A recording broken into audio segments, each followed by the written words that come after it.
Her face tightened with pain, and she was too hurt to speak. "Mia Dolan, what's wrong?" She forced a smile, shaking her head. "Director, let's do another take. I forgot my lines." Director Carson looked slightly annoyed but nodded, and everyone prepared to shoot again. But the pain in her foot only grew worse, until she could hardly bear it. Gatsby Lucas noticed something was off and immediately called for a break, rushing over to Mia Dolan's side. "What's wrong? You're sweating." He looked at her with concern. She was sweating from the pain, biting her lip. "I don't know, something seems to be stuck in my shoe. It hurts a lot." "Take off your shoe and check." Mia Dolan hesitated. With all these people around, she couldn't just take off her shoe. Ignoring her hesitation, Gatsby Lucas pulled over a chair, lifted her leg, took off her shoe, and was shocked to find a large nail embedded in her foot. The nail had pierced deep into her foot, and her sole was swollen. Everyone who saw the injury gasped, and a few of the other actresses began whispering among themselves. Cersei Lannister let out a mocking laugh, walking over. "Oh dear, a nail that big in your shoe, how could you not notice? Or did you do it on purpose to get our sympathy?" As soon as she finished speaking, others began giving Mia Dolan judgmental looks, adding a note of scorn to their voices. Mia Dolan was in too much pain to respond, but Gatsby Lucas didn't hide his displeasure. "What are you implying? Are you saying she's stupid enough to put a nail in her own shoe? Would you do that? Just looking for pity, that's all. Newbies will do anything for attention," Cersei Lannister sneered. Gatsby Lucas suddenly stood up, looking displeased. He picked up her shoe and showed everyone the nail still stuck under the insole.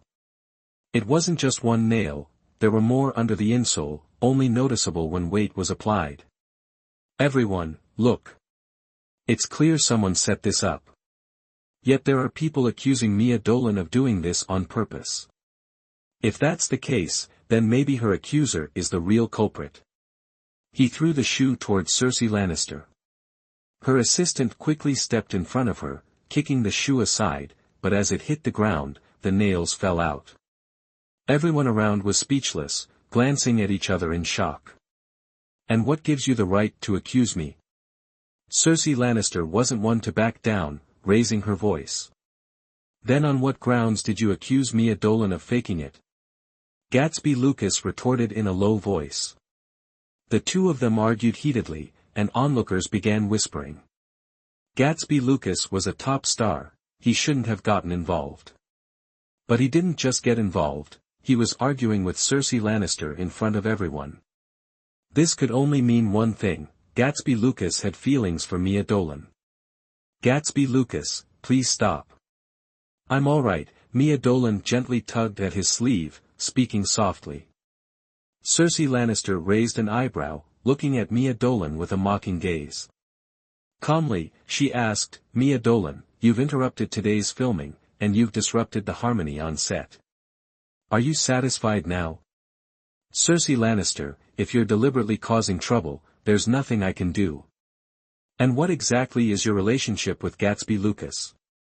Why would he step in to defend you like this? Why don't you tell everyone here?" Cersei Lannister asked with a mocking smile. Around them, a few extras muttered in agreement, urging Mia Dolan to clarify her relationship with him. Mia Dolan's face turned sour as she bit her lip, looking around at the people surrounding her before settling her gaze on Director Carson, who was watching the scene with amusement. "She and I, Director Carson, have you had enough of this spectacle?" Mia Dolan asked, cutting off Gatsby Lucas's explanation. The more they explained, the more complicated things would get, leading only to more misunderstandings. Besides, Gatsby Lucas already seemed interested in her. If he kept talking, rumors would start spreading. She didn't mind, but she didn't want him thinking she'd encouraged this. "If Mia Dolan is injured, let's move on to the next scene," Director Carson said with a slight cough, ending the embarrassing moment. Cersei Lannister snorted and strutted back to the set. Only Gatsby Lucas stayed by Mia Dolan's side, Sister Hong had left since she was only Scarlett O'Hara's assistant. With Scarlett O'Hara healed, Sister Hong had returned to her. Mia Dolan was essentially on her own as an artist without any backing, but as a newcomer, she could endure a little hardship. Gatsby Lucas, go back to filming. I can take care of this myself. No, I'll stay with you until the nail is removed, he insisted. Mia Dolan bit her lip and shook her head, glancing around at the people still watching them, their eyes filled with hidden meanings. She didn't want anyone getting the wrong idea. I can manage on my own, she said, pulling her hand away and heading toward the rest area. Once in the empty break room, she finally allowed herself to cry. Sitting on the couch, she looked down at the large nail lodged in her foot, her tear-filled eyes blurring her vision. It wasn't just the pain, it was everything piling up, leaving her feeling completely overwhelmed. She sniffled, her trembling hand reaching for her foot as she braced herself to pull out the nail. A sharp pain shot through her foot, causing her to grit her teeth as cold sweat broke out on her skin. She lay on the bed in the break room for a long while before finally getting up. Her foot wasn't bleeding much, but she was unsure how to disinfect it. Just then, the door opened, and a man with a dark complexion entered, looking slightly embarrassed. Ahem, I'm Gatsby Lucas's assistant. He asked me to bring you some disinfectant and bandages. Thank you. He set the supplies down and left. Mia Dolan carefully disinfected her wound, wincing at the pain each time she touched it. After wrapping it up, she sat in silence for a while, still confused. Her costumes were all kept together, so who would go to the trouble of placing a nail in her shoe? Who could hate her that much? Her face showed her troubled thoughts, but no matter how hard she tried, she couldn't think of anyone she'd offended. Could it really be Cersei Lannister? She was a top actress, would she stoop so low to mess with her? Sighing deeply, she braced herself and limped back to the set. Filming had to continue, and she couldn't let anyone create more rumors about her.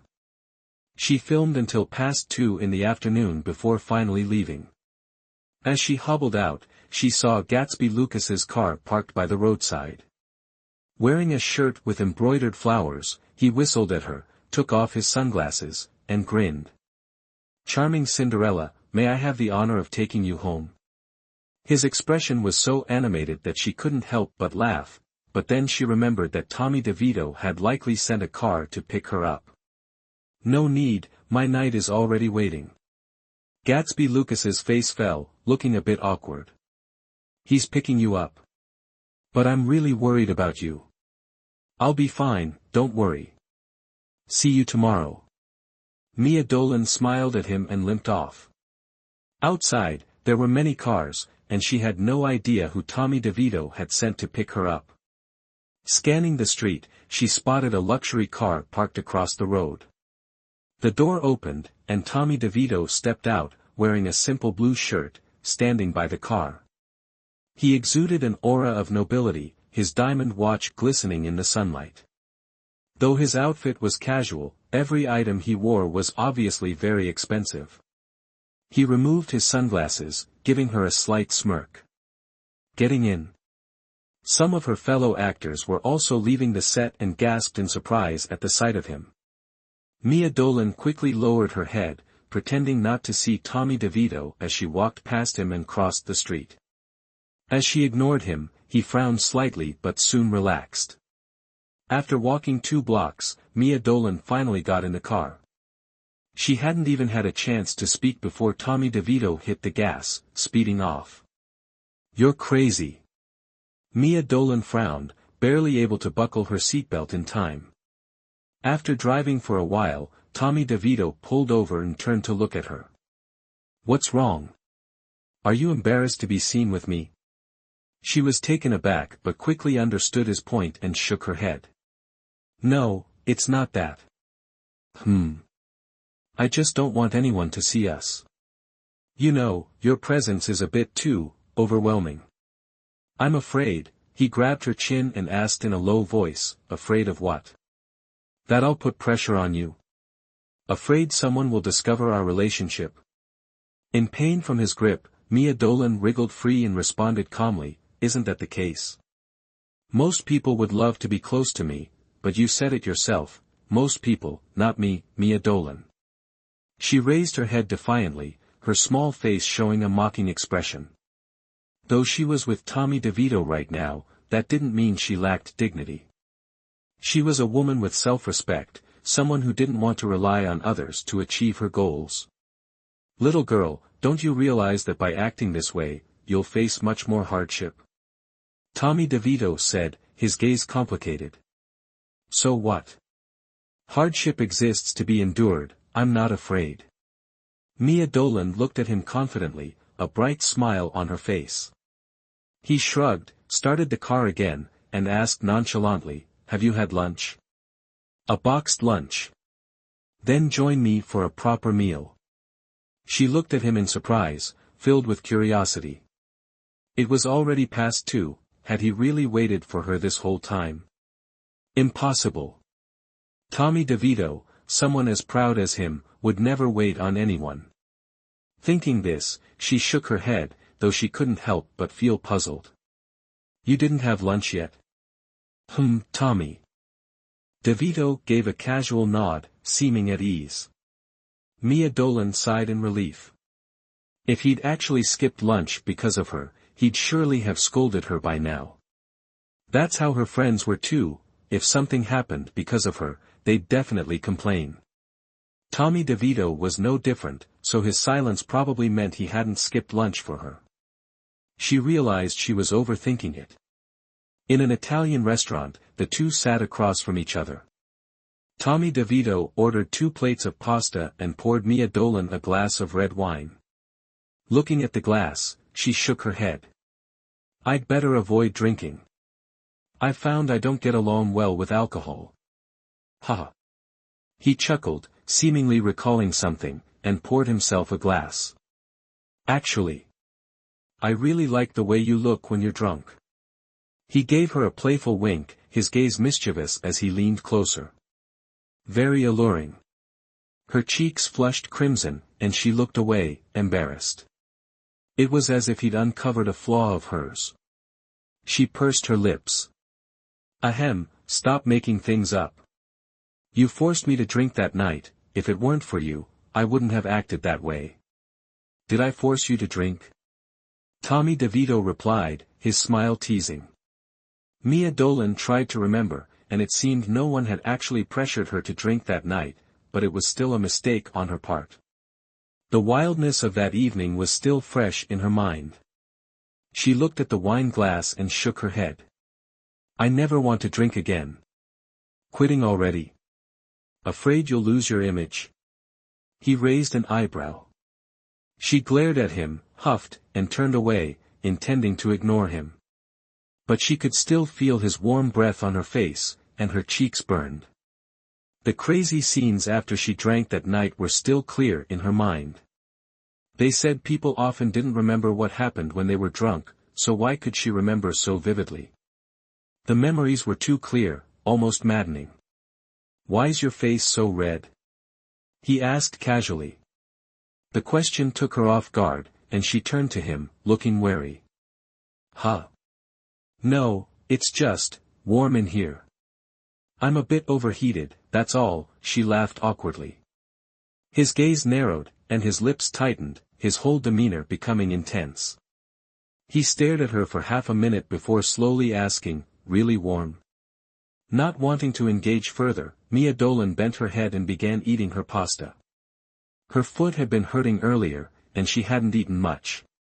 She was a bit hungry now and dug in without hesitation. Besides, around Tommy DeVito, she never felt the need to act reserved.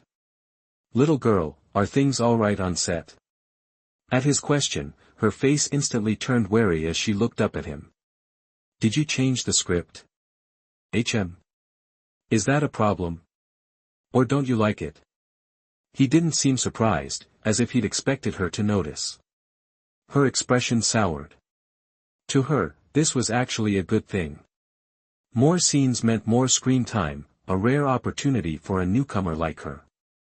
But just thinking about people gossiping that she was cozying up to a wealthy man made her uncomfortable.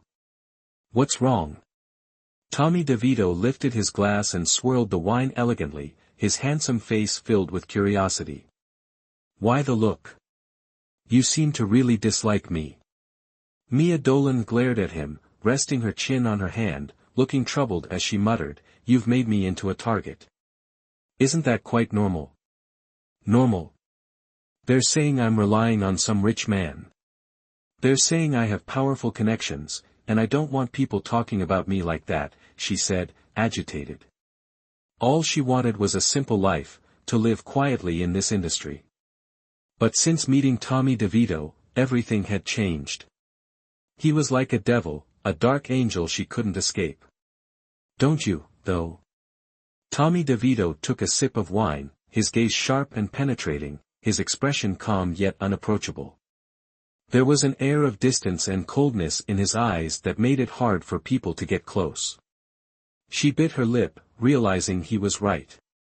She was, in a way, relying on Tommy DeVito, one of the wealthiest men in a city, at the top of the corporate pyramid. Am I supposed to be grateful then? Shouldn't you? He gave a slight smile, looking both mysterious and unreadable. Arrogant. Full of yourself. I'm done eating, let's go to your office. She quickly looked away, flustered. His gaze was too intense, always drawing her in, making her afraid to meet his eyes. This man was dangerous. Tommy DeVito wiped his mouth gracefully, then stood up, hands casually in his pockets, and nodded indifferently. They left one after the other, with Mia Dolan always walking a few steps behind him. The pressure of being around Tommy DeVito was overwhelming. After observing the street, she made sure there were no familiar faces, then finally got into his car. As soon as she sat down, he pulled her into his arms, the faint scent of mint filling her senses. It was familiar yet intimidating. He grabbed her chin, his voice stern. Why are you sneaking around? We're not doing anything wrong. It would look bad if people saw us together. You're the president of WTD, the highest authority. If people knew you were with me, they'd just think you're my servant. He cut her off, sounding irritated, and started the car. Was he that embarrassing to be around? She bit her lip and glanced at him. Seeing his frustrated expression, she held her breath, afraid to speak. The cold atmosphere in the car was enough to chill her, especially sitting next to a walking iceberg. What happened to your foot? After a long silence, he glanced down and noticed the bandage on her foot. Oh, it's nothing. I accidentally stepped on a nail. She laughed lightly, trying to break the tension. But after she laughed, the air remained frosty, so she pursed her lips and looked out the window. Tommy DeVito frowned. Accidentally stepped on it. When they arrived at WTD, he didn't get out but parked outside, nodding for her to leave. Out. Aren't you coming with me? She asked, wide-eyed and nervous. This small show of dependence instantly softened his expression, a faint warmth coming into his eyes. Do you really want the world to know we're together? Startled, she shook her head quickly. Never mind, I can go alone. Troy Barnes is waiting for you on the first floor. She nodded, looking around to make sure no one was paying attention before slowly heading inside. In the lobby, Troy Barnes was waiting in a sharp suit, his hair neatly combed, looking every bit the dashing gentleman. Several female employees were throwing admiring glances his way. Internally sighing at their stares, he cursed the situation. All this fuss just to sign Mia Dolan, why did the second-in-command of WTD have to do it himself? And he'd been here for an hour, waiting like a living billboard. A whole hour. Mr. Barnes, here's some coffee, a soft female voice offered, accompanied by a heavy scent. But it wasn't the smell of coffee, it was overpowering perfume. Troy Barnes glanced at her. Did you pour an entire bottle of perfume on yourself? Huh. I. The woman looked embarrassed, unsure what to say. He sneezed several times in quick succession. Please, stay back a bit. Her face flushed with embarrassment, and she hurriedly left. Hello, Troy Barnes. Mia Dolan greeted him cheerfully, only to receive a scowl. He gave her a half-smile, half-glare. You finally made it. Huh. Yes, let's go inside. Though, I feel like everyone's giving me some not-so-friendly looks. She glanced around, feeling as if invisible daggers were being thrown her way. Troy Barnes didn't respond, striding ahead without a care for Mia Dolan's shorter steps. Hey, such dark vibes at noon. Do we have a grudge or something? He stopped, giving her a cold look and warning, Mia Dolan. Let me tell you, stop playing games with our boss. You toyed with him enough 3 years ago. Her face shifted, confused. Sure, she'd declined Tommy DeVito's proposal back then, but was that enough for such resentment? Or were these spoiled rich guys born with fragile, glass hearts that couldn't handle a bit of rejection? Why keep bringing it up? I never meant to mess with him, he's the one who keeps seeking me out. Troy Barnes, our business is none of yours. She huffed, stepping into the elevator, her mood sinking. It was Tommy DeVito who pursued her, Tommy DeVito who clung to her, yet all the blame fell on her. She was indeed unlucky to have met Tommy DeVito, this bane of her existence. Inside the spacious office, only 3 people sat around, but Troy Barnes and Dale Doback sat far apart, both coldly eyeing Mia Dolan as she reviewed the contract. Second brother, what's boss thinking? He wants to bring this girl into WTD. Troy Barnes remained stoic, his sharp gaze fixed on Mia Dolan, as if trying to bore a hole through her. I just hope boss doesn't get serious again. No one wants to relive what happened back then. Troy Barnes sighed quietly. Dale Doback looked on with understanding, clearing his throat. Miss Dolan, have you reviewed the terms? What's your take? A 5-year contract, Mia Dolan mumbled, hesitating. All she needed was to be with Tommy DeVito for 6 months, but a 5-year contract would mean she'd be entangled with WTD, and with him, for much longer. Well, you seem hesitant. There are plenty of people who'd jump at this chance, Troy Barnes scoffed. Remember, it's your boss who asked me to sign, not the other way around. Fine, I won't sign then. She tossed the contract onto the table, turning to leave. Dale Doback stared in surprise, muttering to Troy Barnes after a moment, she really does have some nerve, huh? If it weren't for boss's protection, I'd have, Troy Barnes grumbled. Second brother, you'd better come up with an explanation for boss, Dale Doback said, patting him on the shoulder before leaving.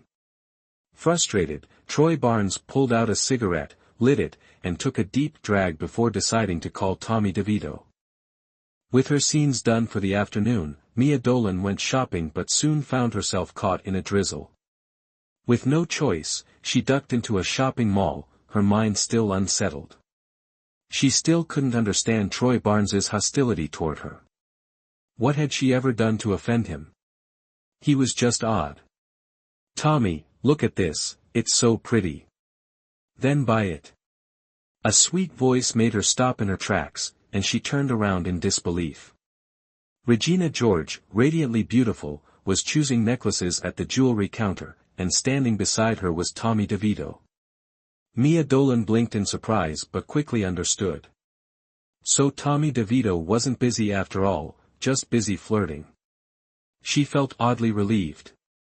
With so many women around him, maybe he wouldn't pay her much attention after all. Even if she did sign with WTD, it wouldn't matter, he wasn't a man to stick to one person anyway.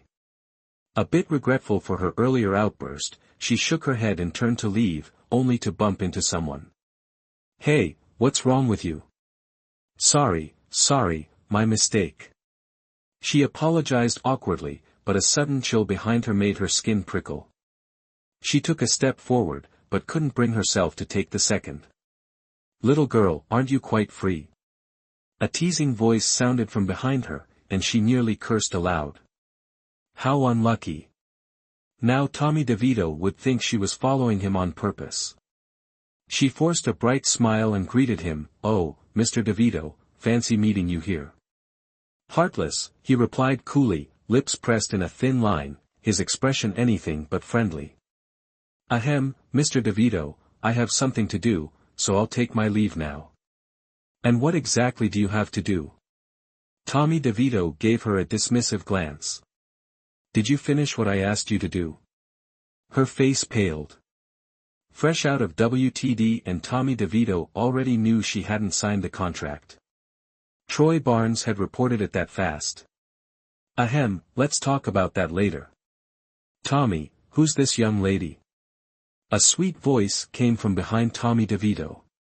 It was Regina George, glancing at Mia Dolan with recognition. This was the woman who had embarrassed her the other day. Her eyes glinted with hostility as she said with a smile, "This young lady looks familiar. Is she a friend of yours, Tommy?" Saying this, Regina George looped her arm around his, making a show of her claim over him. Under these circumstances, Mia Dolan wanted to leave as quickly as possible. She didn't want to make enemies. "Ahem, we're not friends. We're nothing. Don't misunderstand, Miss Liu." "Oh, then what are we, Tommy DeVito's hand tightened around her arm, but he made no move to push Regina George away. The scene felt awkward, and Mia Dolan forced a stiff smile. "Of course, we're merely boss and subordinate. Mr. DeVito, you have business to attend to. I'll excuse myself. Regina George, leave us." Regina George's face fell as she looked at Tommy DeVito in disbelief. He was telling her to leave now. Who was this girl, always ruining things for her?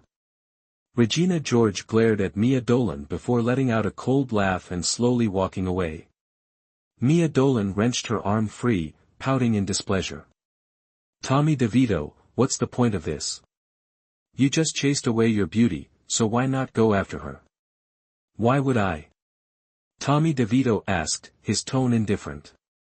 "Mia Dolan, did you do what I asked today?"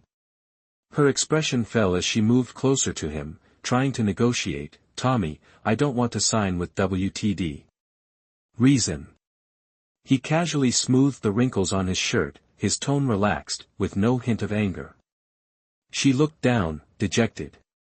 "Why don't you ask your brother? The moment he saw me, he gave me the cold shoulder and accused me of harming you. You tell me, what did I ever do to you?" He stared at her, his blue eyes clouded with sorrow, even a hint of sadness. "How can you forget everything that happened back then?" Her face stiffened. Back then? He still remembered everything. Hadn't he moved on from her rejection? Why did he hold on to it so tightly? What exactly happened back then? "If you don't tell me, how am I supposed to know?" His gaze grew frosty, and he placed her hand over his heart without saying a word. She remembered that spot well. It was where his tattoo of the Grim Reaper's heart was inked. "Crazy," she muttered, pulling her hand away, cautious. "Please remember, we may have some connection, but it's not like we should be holding hands in broad daylight." He let out a cold, mocking laugh and led her out of the mall. Outside, the drizzle continued, and with the crowd around, Mia Dolan covered her face and grumbled. "You're insane. There are so many people here, I'm not interested in playing the part of your mistress." Without a word, Tommy DeVito pulled her outside, straight into the rain. The cold rain hit her face, and she shivered, following him until he stopped. He turned, wrapped her in his arms, and kissed her. Mia Dolan froze, then tried to pull away, but he deepened the kiss. His lips were warm. But she felt cold. She struggled at first, then gave in. She felt the cool raindrops on her skin as she lost herself in his kiss, her cheeks burning red. When he finally let her go, she was still dazed, only to hear his cold, cruel words. "Little girl, everything you owe me, I'll take it all back from you, piece by piece." With that, he pushed her away and walked ahead. After about 20 steps, he paused and said flatly, "You have half an hour to sign that contract." Otherwise, Dolan Corporation will be finished. Mia Dolan clenched her fists, cursing him silently. Using her family as leverage, yet again. Her grandfather's weary face flashed in her mind, and she sighed in defeat. Fine, she'd endure. It was just a contract, after all. Just 5 years. She didn't believe she couldn't accomplish anything in that time. The rain on her face felt icy, chilling her to the core. Arriving at WTD, she went straight to the top floor and pushed open the meeting room door to find Troy Barnes waiting. The contract she had tossed aside still lay on the table. She picked it up and signed her name. Just as she was about to leave, Troy Barnes turned to her, giving her a silent look before stating plainly, "Once you've signed, you belong to WTD." She really didn't like that line, pursed her lips, and let out a huff as a reply. Troy Barnes paid no mind, speaking slowly, "There's a ball tonight at the company. The boss has summoned you. Can I not go? Take a guess." Mia Dolan pursed her lips, looking at Troy Barnes with displeasure. "Fine, tell him I'll go." Resigned, since it had come to this, what's a ball compared to everything else she'd endured? Troy Barnes gave her a sly smile, watching her intently. "Miss Dolan, the ball might have a surprise for you. You might want to be prepared." "Who cares? If I meet a god, I'll strike a god, if I meet Buddha, I'll strike Buddha. What do I have to fear?" Mia Dolan scoffed with pride, turning to leave. Only when she got outside did she realize her foot was really hurting. She'd been caught in the rain earlier, and her wound had gotten wet. She worried it might get infected. Sighing, she gritted her teeth and walked off, caring little for anything associated with Tommy DeVito. Even a building, she couldn't stand. Returning to her small apartment, she tossed her shoes aside and carefully examined her foot. The wound was swollen, hard to the touch, and each step felt like stepping on needles. After applying some ointment, she lay down on her bed, her mind lingering on the word surprise. What could it be? Mia Dolan appeared at the ball, dressed in a pure white evening gown, wearing high heels. She understood these social gatherings well. The main aim was to win people over. The more interactions, the more opportunities there would be. So, she wouldn't miss this chance. With light makeup, her hair in a high bun, a delicate platinum necklace gracing her neck, and her white dress accentuating her figure, Mia Dolan became the focus of the ball with her understated elegance. Perhaps everyone was too accustomed to familiar faces, so this refreshing presence had an even greater impact. Mia Dolan's fine eyebrows furrowed slightly, and her forehead was already glistening with sweat. Her feet throbbed in the high heels as she glanced around, her gaze stopping on the man standing in the middle of the room, her expression freezing instantly. Her whole body went numb. Why was it him? She stared at him from afar, her heart seemingly coming to a standstill. 3 years. She thought she had forgotten him, but it turned out she had only buried the seed of guilt deep within her heart, afraid to touch it. But at this moment, seeing him again, the pain in her heart spread throughout her body. It seeped into every cell, piercing down to her bones.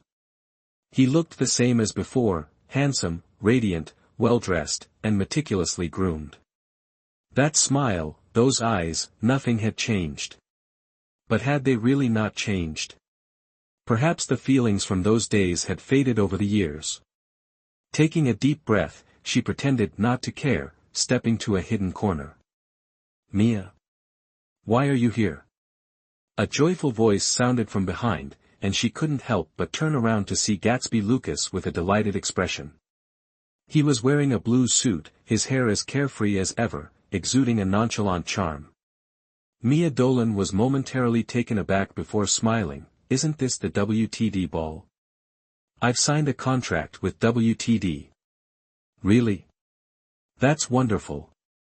Gatsby Lucas was visibly delighted, but there was still a hint of suspicion. After all, WTD wasn't open to just anyone. So he became even more curious about the man behind Mia Dolan. "What's wonderful? Just thinking about a 5-year contract makes my head ache." Mia Dolan pouted, her expression somber. But she was unaware of how beautiful she looked with her makeup, and this expression only made her more lively, like an angel who had accidentally descended to the mortal world. For a moment, Gatsby Lucas was entranced, his eyes glued to the woman in front of him, feeling as if he had been completely captivated. Mia Dolan turned to look at him, slightly embarrassed. Gatsby Lucas, I'm a bit thirsty. Could you get me some juice? Juice? Gatsby Lucas frowned. This was a cocktail party, who would have juice? But he was willing to find some for her. I'll look for it. By the way, my declaration from earlier remains true. Oh, Mia, your beauty is truly dazzling. Mia Dolan was not surprised, she merely shot him a sidelong glance. Dazzling or not, go fetch me some juice. As Gatsby Lucas disappeared, her face turned melancholic, watching him from a distance. Her heart seemed to sink, a dull ache spreading through her chest. Suddenly, everything went silent, the crowd parted, and she looked up to see that proud man. He was draped in a black coat, hand in hand with a woman, Regina George. All eyes focused on them as they made their way to the center of the hall. He smiled faintly at Frank Lucas, speaking with a hint of intrigue. Welcome back to N City, Mr. Lucas, and thank you for attending our WTD ball. Frank Lucas responded with a gentle smile, in contrast to Tommy DeVito's arrogance. Mr. DeVito is too kind. Hopefully, we'll have more opportunities to connect in the future. Somehow, with just a few polite exchanges, the atmosphere around them suddenly became tense. The whole venue seemed to emit a cold chill. The two men only shook hands briefly, without saying anything further. Mia Dolan bit her lip, witnessing this scene, her heart tightening. Is this the surprise Tommy DeVito mentioned? It certainly was a surprise to her. This young lady here, I don't believe we've met before. May I ask who you are? Mia Dolan turned to see the man addressing her, a short figure dressed casually. I've just entered the art world, you probably haven't heard of me yet. Ah, that explains it. No wonder you seem unfamiliar. I'm Vong Oi, a director. Here's my card, Vong Oi said, handing her his card. Mia Dolan took the card, smiling politely. Director Vong Oi, a pleasure to meet you. I think your look suits a character in my film. If you have time, maybe we can talk. Before Mia Dolan could respond, she noticed a man smiling as he approached her. Vong Oi seemed to recognize something, turning to look, his face shifting slightly before he quickly left. Well? Surprised enough? Tommy DeVito chuckled, sitting down beside her, his gaze inscrutable as he looked toward Frank Lucas in the crowd. Why did he return? Her voice was hesitant. Frank Lucas never mentioned he wouldn't come back, but seeing him again after 3 years brought a hint of surprise. A surprise, indeed, it was, at least for someone she once loved. Her chin suddenly stung as Tommy DeVito gripped it tightly, forcing her to meet his cold gaze. Weren't you looking forward to it? His tone was indifferent, his gaze frosty. She tried to shake off his hand, but he held firm. Look forward to what? Tommy DeVito, you're insane. Little beauty, don't you feel pain here? He pointed to her heart, pressing lightly, making her wince. Pain. Stop it. You're hurting me. Her eyes were shimmering with unshed tears as she glared at him in frustration. Tommy DeVito's gaze deepened, refusing to let go. Instead, he leaned closer and kissed her. Her mind went blank. This infatuated man, did he really dare to kiss her in public? All eyes were on them. What was he taking her for? Well, that's bold. She didn't know who muttered in surprise, only that everyone around them was staring. She frowned and bit his lip hard. The metallic taste of blood spread, and he finally let go. She caught a glimpse of his lip, now stained with blood, his sharp eyes fixed on her as though he would devour her. She stepped back in fear, only for Tommy DeVito to pull her close. Under everyone's shocked gaze, he strode toward Frank Lucas with her in his arms. Mia Dolan was completely panicked, her face turning pale as she clung tightly to him. "You're crazy. I don't want to see him, I don't. You have no right to choose." Mia Dolan's face was ashen as he dragged her along. Her high heels slipped, and she stumbled into Tommy DeVito's arms. He let out a cold laugh, holding her even tighter. "Mr. Lucas has been back for a week now. Why haven't you gone to see your old flame?" Frank Lucas stared at the woman in his arms, his gaze unwavering. Mia Dolan could barely breathe, her body stiff in his embrace, afraid to move. "Mia?" he asked, doubt lacing his tone. Tommy DeVito's mocking expression deepened as he murmured, "Why does Mia seem so different?" "It's only been 3 years," he took hold of Mia Dolan's chin, examining her face with a strangely calm tone, so much that he doesn't even recognize her. Mia Dolan's breathing grew erratic as she glared at him, Tommy DeVito. Seeing her gritting her teeth, Tommy DeVito turned his gaze back to Frank Lucas. "Mia here has often mentioned you in my presence." Frank Lucas's face changed, staring at Mia Dolan in disbelief before he finally composed himself. "Mia, is that true?" His voice was gentle, like a breeze, soft as the notes of a harp. "He's lying. Mr. DeVito, I just remembered I have some business to attend to, so I'll take my leave now." With a forced smile, Mia Dolan broke free from his grip and hurried out. Outside, it was cold, surrounded by private cars without a single taxi in sight. Her mind was in turmoil, unable to think clearly. She hurried along the street, staggering until she fell. Finally, she could no longer hold it in, tears streamed down, and her heart filled with overwhelming sorrow. Helpless, despairing, every emotion poured out, entirely beyond her control. "What are you crying about?" Tommy DeVito's voice sounded behind her, and she froze, quickly wiping away her tears, biting her lip as she tried to stand. He wrapped an arm around her waist, lifting her up, his low voice brushing against her ear. "Heartbroken that he didn't recognize you?" "Tommy DeVito, I don't want to talk to you.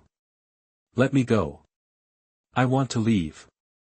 He held her tighter, refusing to release her.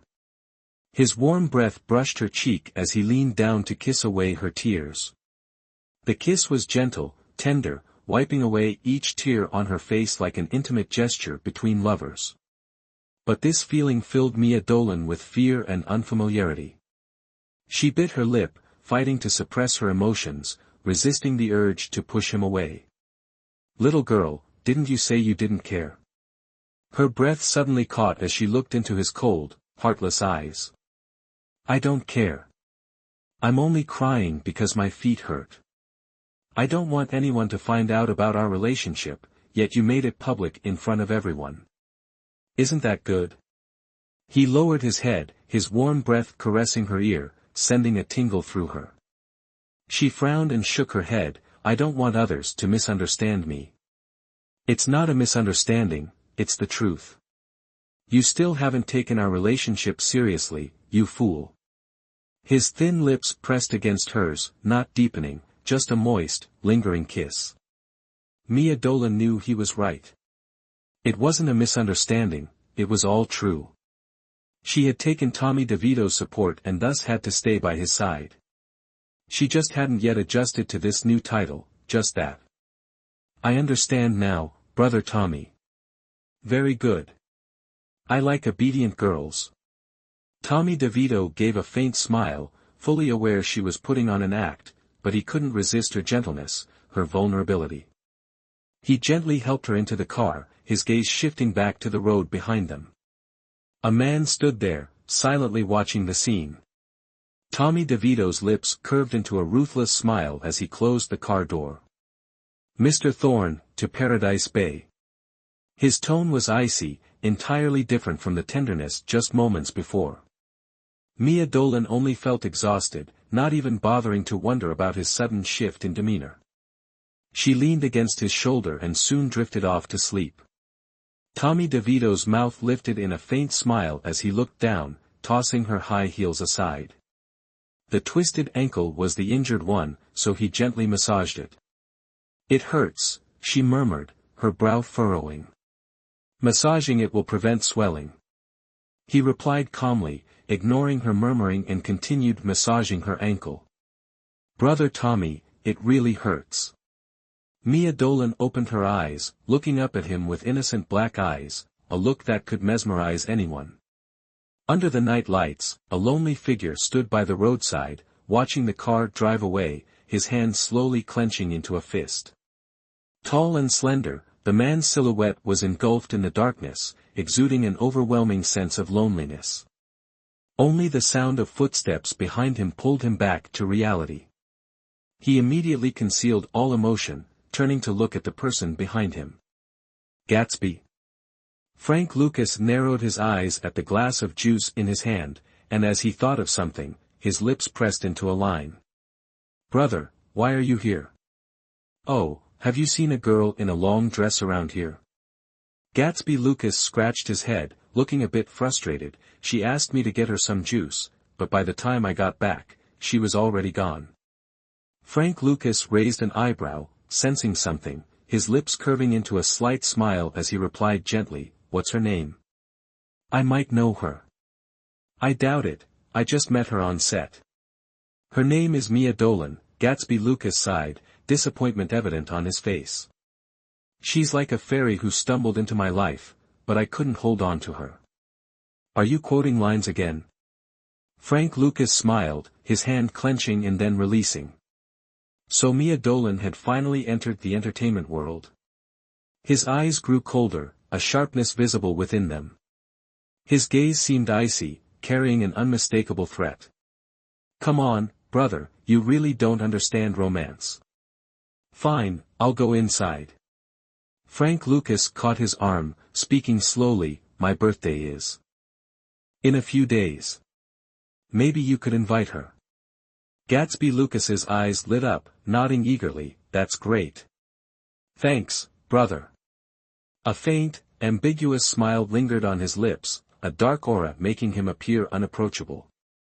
At Paradise Bay, as soon as they got out of the car, Tommy DeVito lifted her up. She obediently wrapped her arms around his neck, resting her face against his chest. She had a vague idea of what was happening, but with their signed contract, she couldn't refuse him. Besides, Tommy DeVito wielded immense power and held close ties with the entire Dolan family, so she couldn't afford to cross him. She sighed softly, yawning, feeling a wave of drowsiness wash over her. Paradise Bay was a place only the elite could access. Even with Dolan family's past financial power, they couldn't afford a villa here. Thus, no one truly knew the extent of Tommy DeVito's wealth and influence. He was a mystery, and naturally, with his status as a diamond bachelor, he was the dream of countless young women. Inside the villa, the security quickly opened the door and placed tea on the table. The spacious living room was decorated in a traditional Chinese style, exuding elegance and a timeless charm. She couldn't believe a man like Tommy DeVito would favor this style. Around the room were fine porcelain pieces, including some objects she couldn't even name. "Master, here's your tea." An elderly woman brought a cup of tea and a glass of milk, gently placing them on the table. Without a word, he gently set Mia Dolan on the sofa and knelt down. "What are you doing?" Mia Dolan looked at him, startled. What was he up to? Was he really going to check her injury? She could hardly imagine a man with such an obsession for cleanliness kneeling down to inspect her wound. This scene, it felt bizarre just to think about. "What are you panicking for?" "I'm not going to eat you." Tommy DeVito replied nonchalantly, tossing her shoes aside, then looked at her swollen ankle with a slight frown.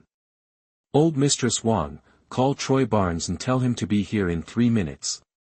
Mia Dolan's expression shifted slightly, confirming he indeed found her injury bothersome. "You're such a psycho. Who asked you to look at my foot? You think I want to?" Tommy DeVito replied indifferently, picking up his tea, taking a sip, and then resting his foot on the table, his deep eyes fixed on her.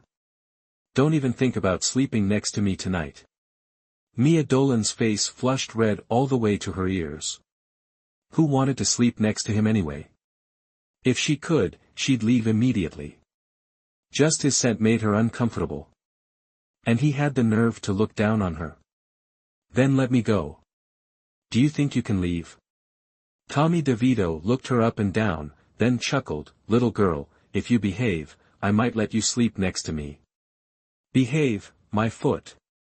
Mia Dolan glared at him fiercely, only wanting to get as far away from him as possible. What's going on here? You called me in such a rush. Troy Barnes panted as he showed up with his medical kit, his expression freezing the moment he saw Mia Dolan. His gaze darkened with displeasure. Boss, are you serious? Yes, as you can see, Mia Dolan's injury. Help take care of it. Tommy DeVito spoke in a calm tone, entirely ignoring Troy Barnes's fluctuating expression. Troy Barnes, do you really hate me that much? Just act like a doctor and help me with my foot, Mia Dolan grinned, stretching out her injured foot. Troy Barnes shot her a disdainful look, his expression reluctant as he examined her foot. The wound was slightly inflamed from getting wet, and there were some scrapes on her knee as well. This girl seemed to attract trouble everywhere she went. Thinking of this, he couldn't help but feel a strange satisfaction, a twisted amusement in watching her suffer. After quickly applying ointment and wrapping her foot in layers of bandages, he clapped his hands with a smug grin. Boss, I'll be on my way.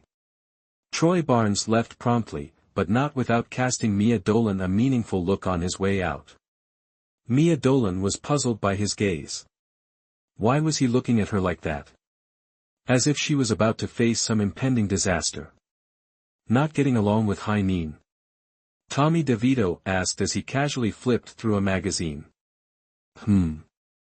I guess. Actually, he's the one who doesn't get along with me. Brother Tommy, it's late already.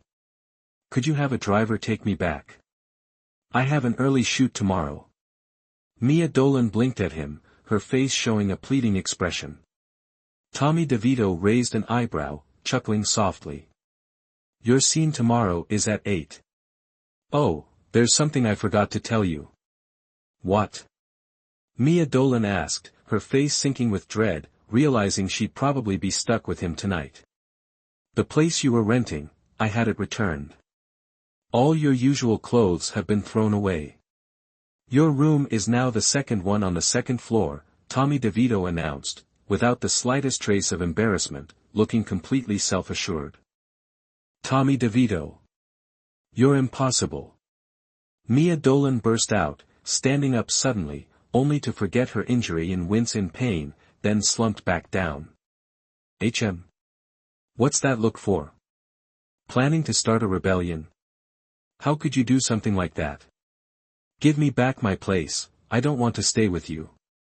You don't have a choice. Tommy DeVito gave a lazy smile, his lips curling into a slight smirk, looking as cunning as a fox. There was something about him that made people feel like he was hiding a plan, making them want to run away. I'll give you a chance. Go prepare the bath for me, then wait for me there. You think I'm your maid? Don't you have plenty of maids? Call one of them to do it. Mia Dolan shot back, unrestrained. Tommy DeVito's lips thinned, his gaze deepening, his blue eyes carrying a strange allure. He looked at her, conveying absolute dominance. I like having you prepare my bath. He spoke each word slowly, his eyes filled with mockery, but there was one thing Mia Dolan was certain of. If she didn't go, this fox-like man before her would transform into a beast in an instant. With a deep sigh, she resigned herself. Living under his roof, she had no choice but to lower her head. Mia Dolan bit her lip, nodding. Fine. With that, she slowly got up, her heart full of resentment and frustration with no outlet. Tommy DeVito smirked, especially as he saw the defiance in her eyes. A strange feeling rose within him, something he couldn't even understand himself. Behind him, steady footsteps approached. He raised an eyebrow, fingers playing with a string of beads. "Master, is it confirmed?" "Yes, it was an assistant." She slipped thumbtacks into Miss Dolan's shoes while she was resting, Mr. Thorne reported without any change in expression, his tone even. Tommy DeVito toyed with the cup in his hand, his tone indifferent. Master, aren't we going to do anything?" "No." A sharp glint flashed in Tommy DeVito's eyes before he rubbed his temple lightly, as if with a slight headache. "Why should I protect her? This path is her choice." Mr. Thorne looked up slightly at Tommy DeVito, then slowly withdrew from the room. In the bathroom, Mia Dolan knelt beside the large bathtub, dipping her hand into the water to test its warmth. Her small face was clouded with displeasure, but just the thought of the man she'd seen tonight brought a melancholy to her eyes. So he'd returned, appearing before her once again. She couldn't tell if this was a good thing or a bad thing. If she had a choice, she truly wouldn't want any further entanglement with Frank Lucas. Because the feelings that came with it were just too unpleasant. With Tommy DeVito, at least she had a small glimmer of hope, that in half a year, she could finally leave. But Frank Lucas. She shook her head, frustration flickering across her face. She was going crazy. Why was she even thinking about Frank Lucas right now? Suddenly, she heard the sound of the door opening, and her face paled as she quickly suppressed her panic. She listened intently to the steady footsteps outside. The bathroom door swung open. Tommy DeVito took off his jacket, revealing his toned chest. He looked at Mia Dolan standing there in a daze, a wicked smile playing on his lips. "Like what you see?" She was stunned, staring at him blankly. "Huh? Do you like my body?" Tommy DeVito laughed even more mischievously as he slowly stepped toward her. Mia Dolan quickly looked away, letting out an awkward laugh, and backed up a few steps. "Brother Tommy, your body is nice. The water's ready, so you can go ahead. I'll head out." Trying to leave. Tommy DeVito blocked her path, lowering his head, his lips brushing her cheek. Mia Dolan's breath suddenly quickened, her face flushed red, unsure of where to put her hands. "I'm sleepy. Shower, then rest, all right?" His warm breath washed over her, carrying his scent, a hint of mint mixed with faint tobacco. Even his words held a certain intimacy, enveloping her in a way that set off alarm bells. The atmosphere grew strange, making Mia Dolan nervous. She forced a small laugh, avoiding his gaze. Brother Tommy, you can shower by yourself. Shower with me." Tommy DeVito stared at her as he took off the remaining clothes and stepped into the bath just as she turned away. If you keep talking, I'll make sure you can't go to your shoot tomorrow," he threatened with a wicked smile. Mia Dolan glared at him, clenching her teeth, but forced a stiff smile. "Do you need someone to bathe with you? Do you enjoy being watched?" "Interesting, but I'm afraid it might give me a rash." "Is that so?" He raised an eyebrow and took her hand, placing it on his chest. His toned abs and muscular build were impressive, and she immediately blushed, not knowing where to look. "Let go of me." The teasing in Tommy DeVito's eyes only intensified, and he pulled her close. She stumbled, her hands landing on his chest, and she looked up at him with an irritated expression. "Will you stop? I don't have time to play games with you." His lips tightened, his breath slightly unsteady, his gaze filled with a unique allure. "So you'd prefer it to be straightforward?" "Your straightforwardness is, Mia Dolan felt the air around them growing warmer, the atmosphere becoming increasingly charged as she closed her eyes, his breath tangible. Everything about him surrounded her, making her head spin, her face flushed with warmth. She heard his low chuckle before he let her go, tilting her chin up. Seeing the slightly dazed look in her eyes, Tommy DeVito's smile deepened. "Clearly, you enjoyed it. I don't deny it. You like me, don't you?"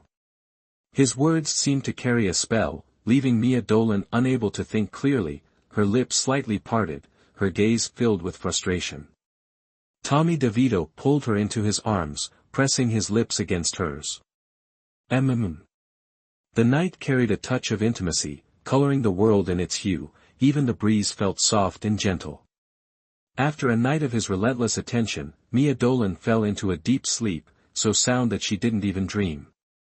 It was already noon when she finally awoke, her body sore. Squinting as she sat up, she noticed the marks he'd left on her skin and bit her lip. That jerk, she'd pleaded with him to stop, but he hadn't let her go. She wasn't even sure when she'd fallen asleep. Soft voices reached her ears, and she turned to see Tommy DeVito on the balcony, dressed in a blue tracksuit, leaning against the railing while on the phone. The air about him was cold, completely different from his usual dark intensity. Was this his true self? Cold, calculating, impossible to read. Sometimes, Mia Dolan felt that his interest in her was partly due to her rejection of his proposal, and partly because he wanted control over Dolan Corporation. He might be rich enough, but he was still a businessman. She bit her lip, her gaze distant. It wasn't hard to guess that the previous incident was just a warning to the Dolan family. And as for his so-called support, how long would that really last? Awake? His deep voice echoed across the room, completely calm. The blue tracksuit made him appear especially radiant, full of life, unlike his usual rigid suits. She replied, her voice hoarse, her throat sore. Tommy DeVito's face softened slightly as he tilted her chin up to kiss her. Right now, you look like a lazy kitten, very charming.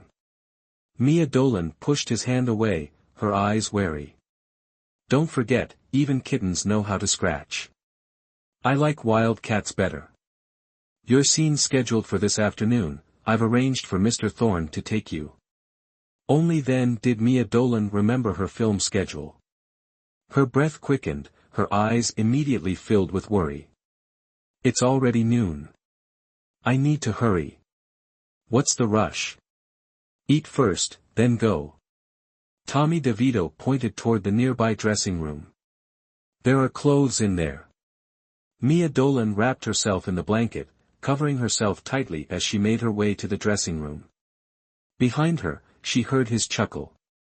What part of you haven't I seen? Jerk. She muttered under her breath, ignoring him as she entered the dressing room, which was surprisingly spacious. It was filled with various watches, belts, and clothes, like a mini shopping mall. After a quick look around, she found women's clothes tucked away at the end. All the clothes were from international brands, the tags still attached. And they all fit her size. Had he prepared them for her? Remembering how he'd discarded her old clothes, she felt indifferent. She quickly chose a simple light blue dress. When she returned, Tommy DeVito was no longer there. She breathed a sigh of relief and quickly tidied herself up. Miss Dolan, the young master had to step out, but he instructed that you must have a meal before leaving. I know. Sitting alone at the large dining table, Mia Dolan could only think of one word, lavish. She bit her lip, looking at the untouched dishes. Ahem, I have work to do. I'll skip the meal. But... Old Mistress Wang hesitated, quickly pouring a glass of milk. The young master said, even if you skip the meal, you must at least drink this glass of milk. Mia Dolan gave a faint smile, though it felt forced. She took the milk and drank it in one go, then stood up and hurried outside. The villa seemed luxurious, but to Mia Dolan, it felt suffocating. She really wanted to leave as quickly as possible. Mr. Thorne was already waiting by the door, nodding to her without saying a word. He remained silent throughout the ride, only speaking coldly when they arrived at the set. The master instructed that an assistant will be arranged for you. Thank you. Mia Dolan exited the car feeling somewhat unnatural, taking a deep, relieved breath. The entire morning had been like a nightmare of, the master instructed this, and, the master instructed that. Fortunately, she was back in reality. As she entered the set, she saw that filming was already underway. The morning scenes had been moved to the afternoon, so Cersei Lannister's scenes with Gatsby Lucas were now being filmed in the morning instead. Cersei Lannister was acting in a romantic scene opposite Gatsby Lucas, one person full of deep emotions, the other cold and indifferent. It had to be said, the two were performing exceptionally well. "Miss Dolan, I'm your assistant, Lily." A sweet-looking girl stood in front of her, introducing herself. She was dressed in baggy clothes, carrying a large handbag, with big round glasses and a plump face, looking quite adorable. "Hello, you're really cute," Mia Dolan smiled, thinking for the first time that having the master's instructions might not be so bad after all. "Well, actually, I'm very capable. I'll be your assistant from now on." "Yes." Mia Dolan's mood lifted, and her face brightened with a smile as she felt a little closer to being part of this world. Though it still felt a bit foreign, she was slowly starting to adapt. After filming, Cersei Lannister passed by with a sour expression, sneering, "Think you're a big shot now? Coming whenever you like, huh? What do you think you are?" "Dear cousin, karma takes care of vile people, no need to be angry," Bella Lannister remarked coldly, mocking her. "Hey, who are you calling vile?" Mia Dolan showed no reaction, but Lily couldn't hold back any longer, asking sternly. "Whoever feels it applies to them," Bella Lannister sneered before walking off with Cersei Lannister. Mia Dolan's expression didn't change, but her hands clenched into fists. She kept reminding herself that she already knew what this industry was like, so why get angry? "Mia, look at them. Such rude people. Just let it go. Next time something like this happens, don't let it get to you." "It's not worth the trouble," Mia Dolan said softly, trying to calm Lily. While getting ready for her next scene, Mia Dolan had learned to be cautious, thoroughly checking her shoes and clothes. Luckily, she found 2 sewing needles hidden in her outfit. Someone had clearly placed them there on purpose. Her face turned dark, her clear eyes showing a trace of ridicule. If she hadn't checked, who knows what might have happened? Who would go this far? Lily looked at the needles, her expression shifting. How could something like this happen? "It's nothing. Let's not make a fuss about it. Let's pretend we don't know," Mia Dolan replied, biting her lip. After all, she was still new and had little power to fight them. Better to play it safe and act oblivious. "Mia." A gentle male voice came from behind, and both of them turned to see Gatsby Lucas standing there, hands behind his back. "Gatsby Lucas, I forgot to mention last night that I left the party after feeling a bit dizzy from a drink. I'm really sorry." Mia Dolan smiled. She didn't feel much toward this man, but she didn't want to hurt his feelings. "It's fine. I wasn't looking for you because of last night." Gatsby Lucas replied with his usual cheerfulness, though a faint blush appeared on his face. "Ahem, Mia, I forgot to prepare something, so I'll go get that ready," Lily said knowingly and quickly made her exit, leaving the two of them alone in the dressing room. Gatsby Lucas smiled, handing her a bouquet of lilies, scratching his head awkwardly. "I wasn't sure what flowers you liked, so I bought a bouquet of lilies." Oh, for a moment, Mia Dolan's mind went blank. He was giving her flowers. What a public display. Should she refuse or accept? Forcing a smile, she asked, "This bouquet doesn't have any hidden meanings, right?"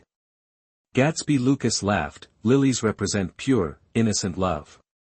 She let out a sigh of relief. If it symbolized love, then it was probably okay. "It's for you." "Thank you." Mia Dolan smiled and accepted the flowers. It was the first time someone had given her flowers, so she didn't mind taking them. "Mia, it's my brother's birthday in a few days. I'd like to invite you to come." Mia Dolan's face fell. She just accepted the flowers, and now he was already trying to introduce her to his family. Wasn't this too fast? Gatsby Lucas. She looked at him seriously and spoke each word carefully. accepting your flowers doesn't mean I'm accepting you. And we're not even at that point. Why are you talking about meeting family? Meet the family? I just wanted to invite you to a birthday party, nothing more. Gatsby Lucas's mouth twitched slightly. Was his intention that obvious? Seeing her defensive look, his heart felt like it shattered into pieces. Mia Dolan breathed a sigh of relief and let out an awkward laugh, patting him on the shoulder. Sorry, I've just been a bit sensitive lately. Alright, I'll pick you up from your place then, Gatsby Lucas said, biting his lip.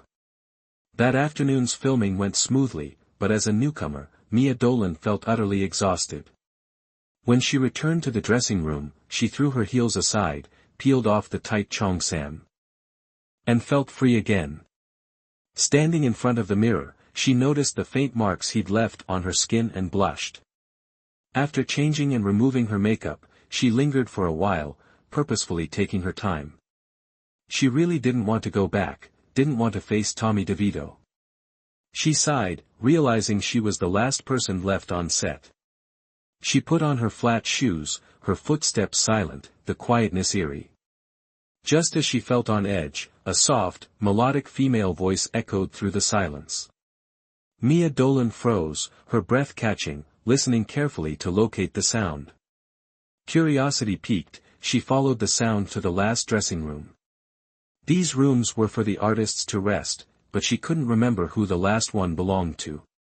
As she got closer, the sound became clearer, a woman's sensual, suggestive moans. Pain intermingled with pleasure, her hot, intoxicating voice stirred something within Mia Dolan's mind. Mia Dolan wanted to leave, but her curiosity got the better of her, and she moved closer. The door was slightly open, as if they hadn't expected anyone to be around. She carefully approached, and the voices inside reached her ears clearly. Director, you're being unfair. I'm already your woman, yet you still won't grant my request. I'm not happy. A soft voice, it couldn't be anyone other than Cersei Lannister. The sugary tone sent shivers down Mia Dolan's spine. To make matters worse, her companion was none other than that sleazy director Carson. Cersei, your skin is so smooth, and you're already the lead actress. What more could you want? Director Carson's impatient voice replied. What do I want? Why are you favoring Mia Dolan like this? She's just a newbie, yet you're giving her so many scenes.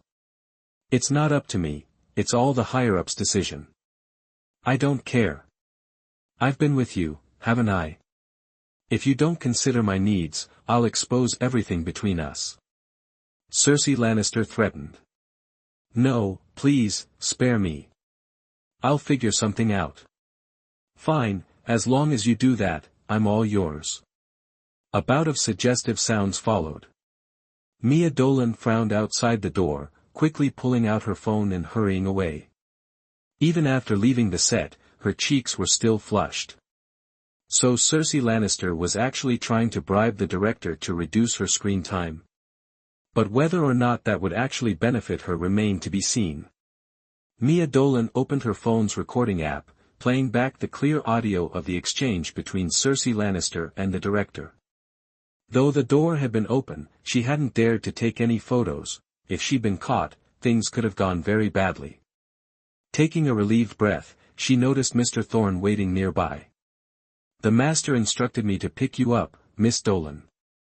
Mia Dolan nodded slightly, holding on to her bouquet of lilies. Could we go to the hospital first? It had been half a month since she last visited her grandfather, and she had no idea how his health was holding up. Besides, she wasn't eager to face Tommy DeVito, she'd rather spend some time out and about. I'm not sure, I'll need to check with the master. With a neutral expression, Mr. Thorne stepped aside to make a phone call. The master has agreed, but Miss Dolan only has 1 hour. 1 hour is enough. Thank you, Mr. Thorne. Mia Dolan smiled. At the hospital, she tried to dismiss Mr. Thorne, but he insisted on following her, saying it was the master's order with no further explanation.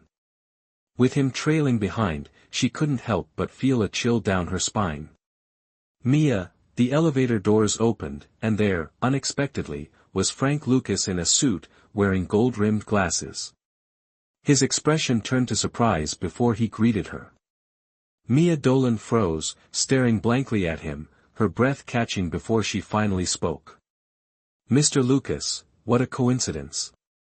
What brings you to the hospital?" She quickly composed herself, burying her emotions deep down.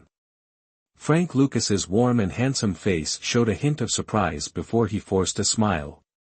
"My uncle is unwell, so I came to visit him." "And you?" "My grandfather is in the hospital. I'll be heading up now." Mia Dolan smiled politely and stepped into the elevator. She knew that both her tone and her expression were distant and reserved. For her and Frank Lucas, meeting again was unnecessary. They were nothing more than familiar strangers now. Frank Lucas hesitated for a moment before stepping into the elevator as the doors were about to close. His eyes casually glanced at Mr. Thorne standing behind her, and he smiled, "I'd also like to visit old Master Dolan." Mia Dolan felt her words of protest catch in her throat. She sighed and nodded. The two entered the hospital room, with Mr. Thorne waiting outside.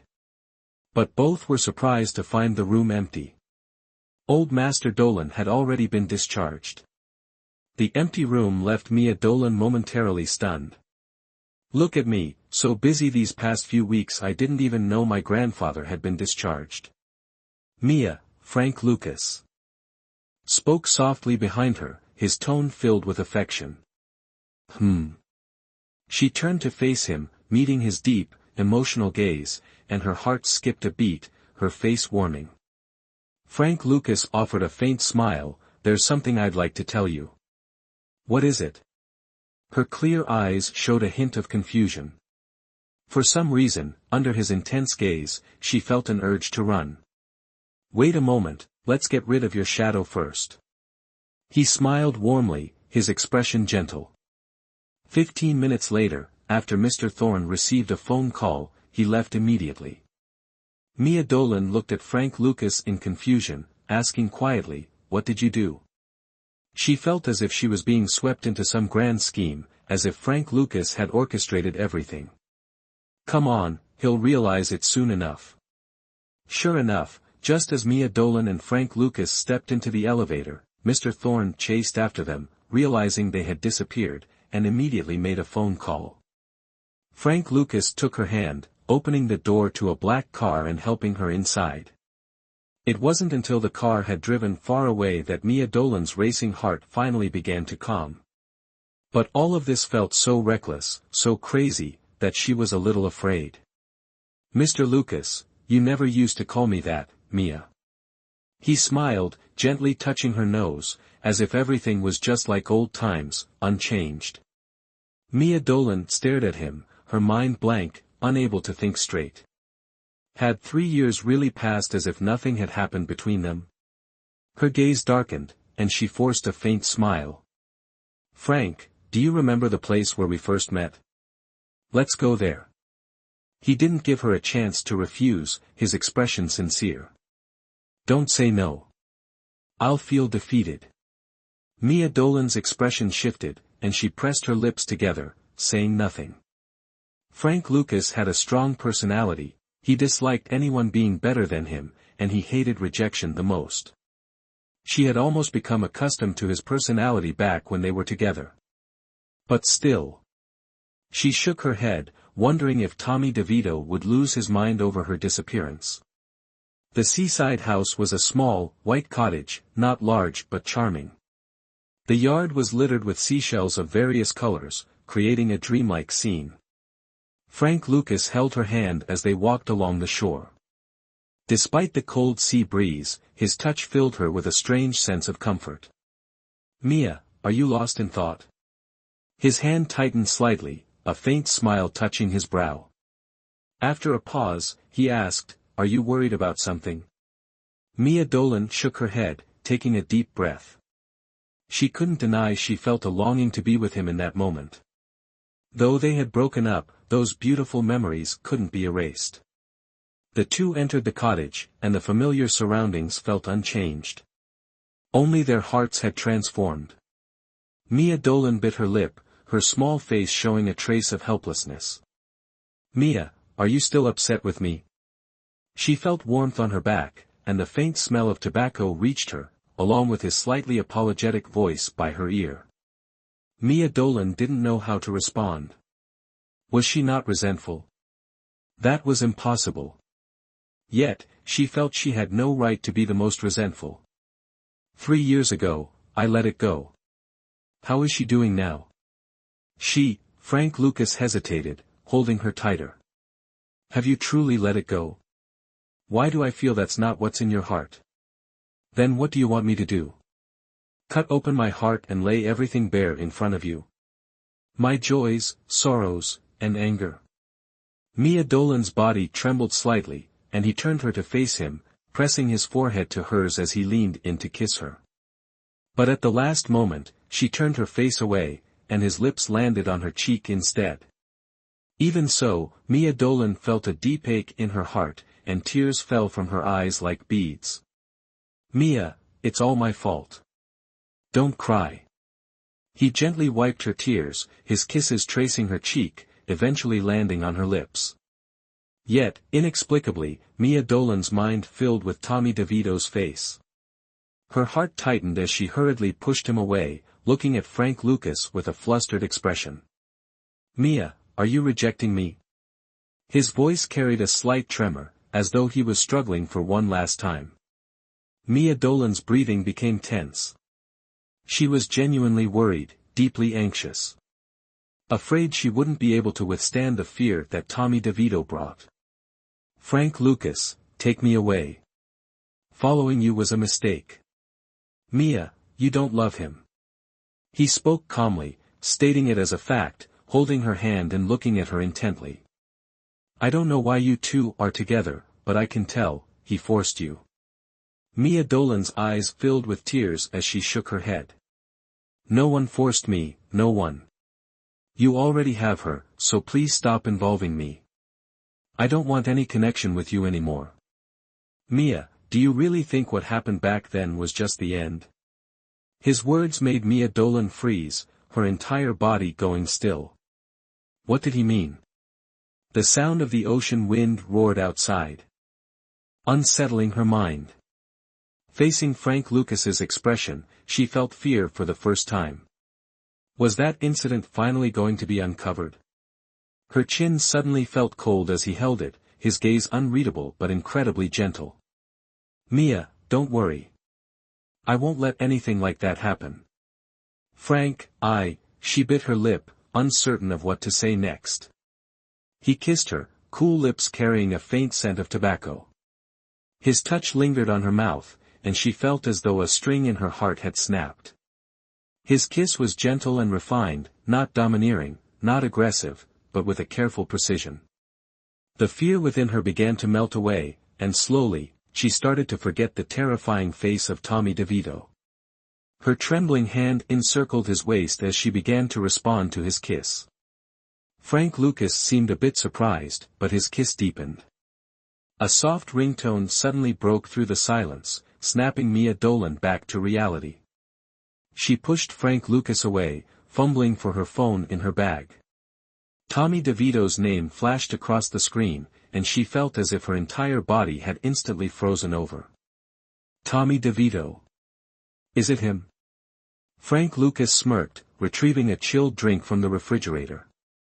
Frank, I want to go back now, Mia Dolan replied absent-mindedly, looking frightened as though she'd done something wrong. Seeing her expression, Frank Lucas gave a bitter smile, then calmly said, Mia, are you afraid of him? I'm not. Wasn't she? How could anyone not fear a man like that? Taking a deep breath, she bit her lip. I want to go back. I'm afraid he'll worry about me. Frank Lucas nodded, offering her the drink. Thirsty? Drink this, and I'll take you back. Mia Dolan realized she was indeed thirsty, so she took the drink and quickly finished it, only to feel a slight haze cloud her mind. Frank, it's okay. Just sleep a bit. Don't you want to see Tommy DeVito go crazy? I'm looking forward to it. He held her close and gently placed her on the bed.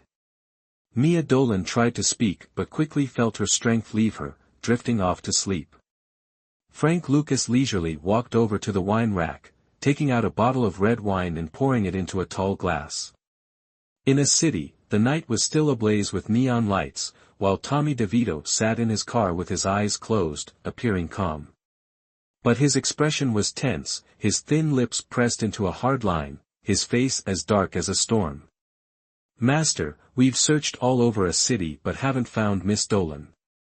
Tommy DeVito slowly opened his eyes, a fierce wolf-like glint in them. In the dimly lit car, the air felt thick with tension. After a long silence, he finally spoke. "Return to Paradise Bay." "But, Master, Miss Dolan, she'll come back," he replied calmly, but the veins on his hand were bulging, a clear sign of his anger. He wanted to see if this woman remembered her way home or if she was daring enough to meet her lover in front of him. Mia Dolan, so bold. Had he been too kind to her, to the point where she no longer respected him? At dawn, Mia Dolan awoke to the gentle sway of the car, rubbing her eyes and noticing Frank Lucas sitting beside her. Her face flushed red. Frank Lucas opened his eyes slowly, a gentle smile touching his lips. "Awake?" Feeling awkward, she glanced down at her clothes, only relaxing when she saw they were still intact. "Were you afraid I'd do something?" "That hurts," Frank Lucas teased, pinching her nose playfully, his face full of mischief. "No, not at all." She hastily replied, knowing Frank Lucas wouldn't take advantage of her, yet still feeling uneasy. "All right, we're almost at Paradise Bay. Want me to walk you in?" he asked softly.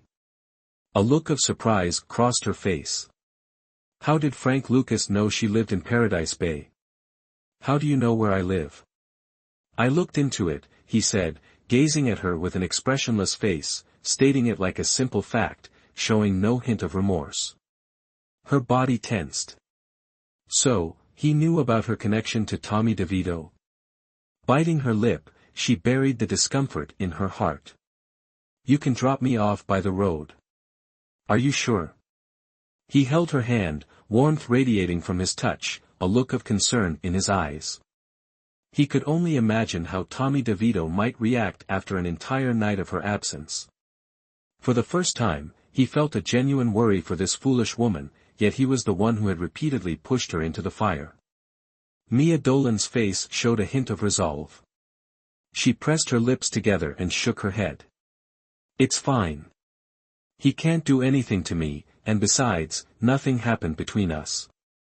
I'll get out here." The car stopped at the curb, and Mia Dolan nodded, smiling briefly before stepping out and slowly making her way toward the cold, lifeless villa. Frank Lucas watched her retreating figure, lighting a cigarette, his face unreadable as he blew out a thin stream of smoke, yet a trace of genuine concern lingered in his eyes. "Mr. Lucas." He took a fierce drag from his cigarette, letting the smoke numb all his senses. "Let's go." Mia Dolan pressed the doorbell, her heart heavy with unease, feeling as though she was engulfed in dark clouds. Mr. Thorne had probably told Tommy DeVito about last night, hadn't he? How would she explain herself? Could she lie and say she went to Frank Lucas's place to see her grandfather?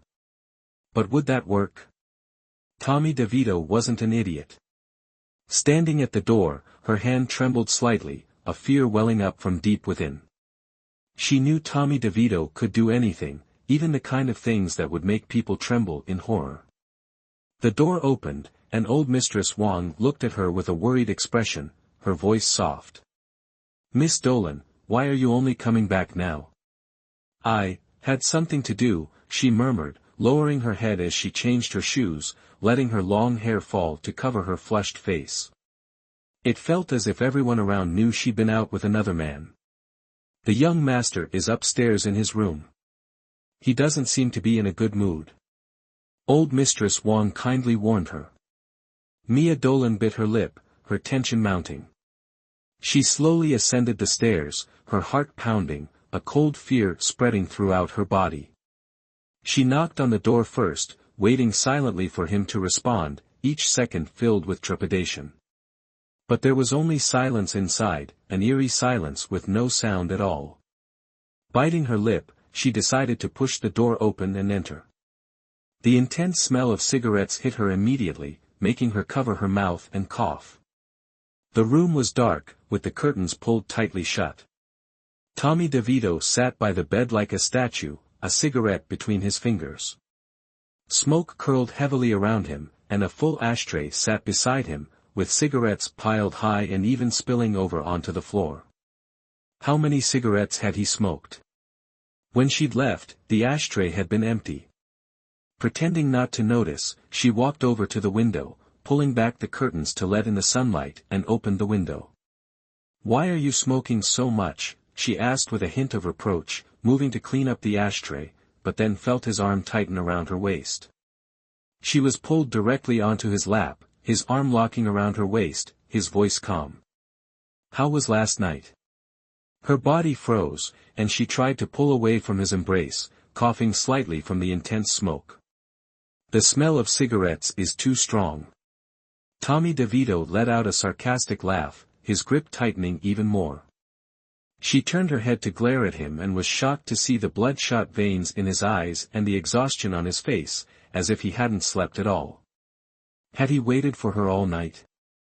Her chin grew cold as he held it, his breath carrying the scent of tobacco. She frowned and tried to turn her face away, but he forcefully turned it back to him. His grip was so strong that it felt as if he was about to crush her jaw. She gasped in pain, glaring at him with resentment, biting her lip but saying nothing. "I'll ask you again," he said coldly, his eyes filled with an icy intensity. Mia Dolan bit her lip, looking at him with wounded eyes. "Ask what? Where did you go last night, and with whom?"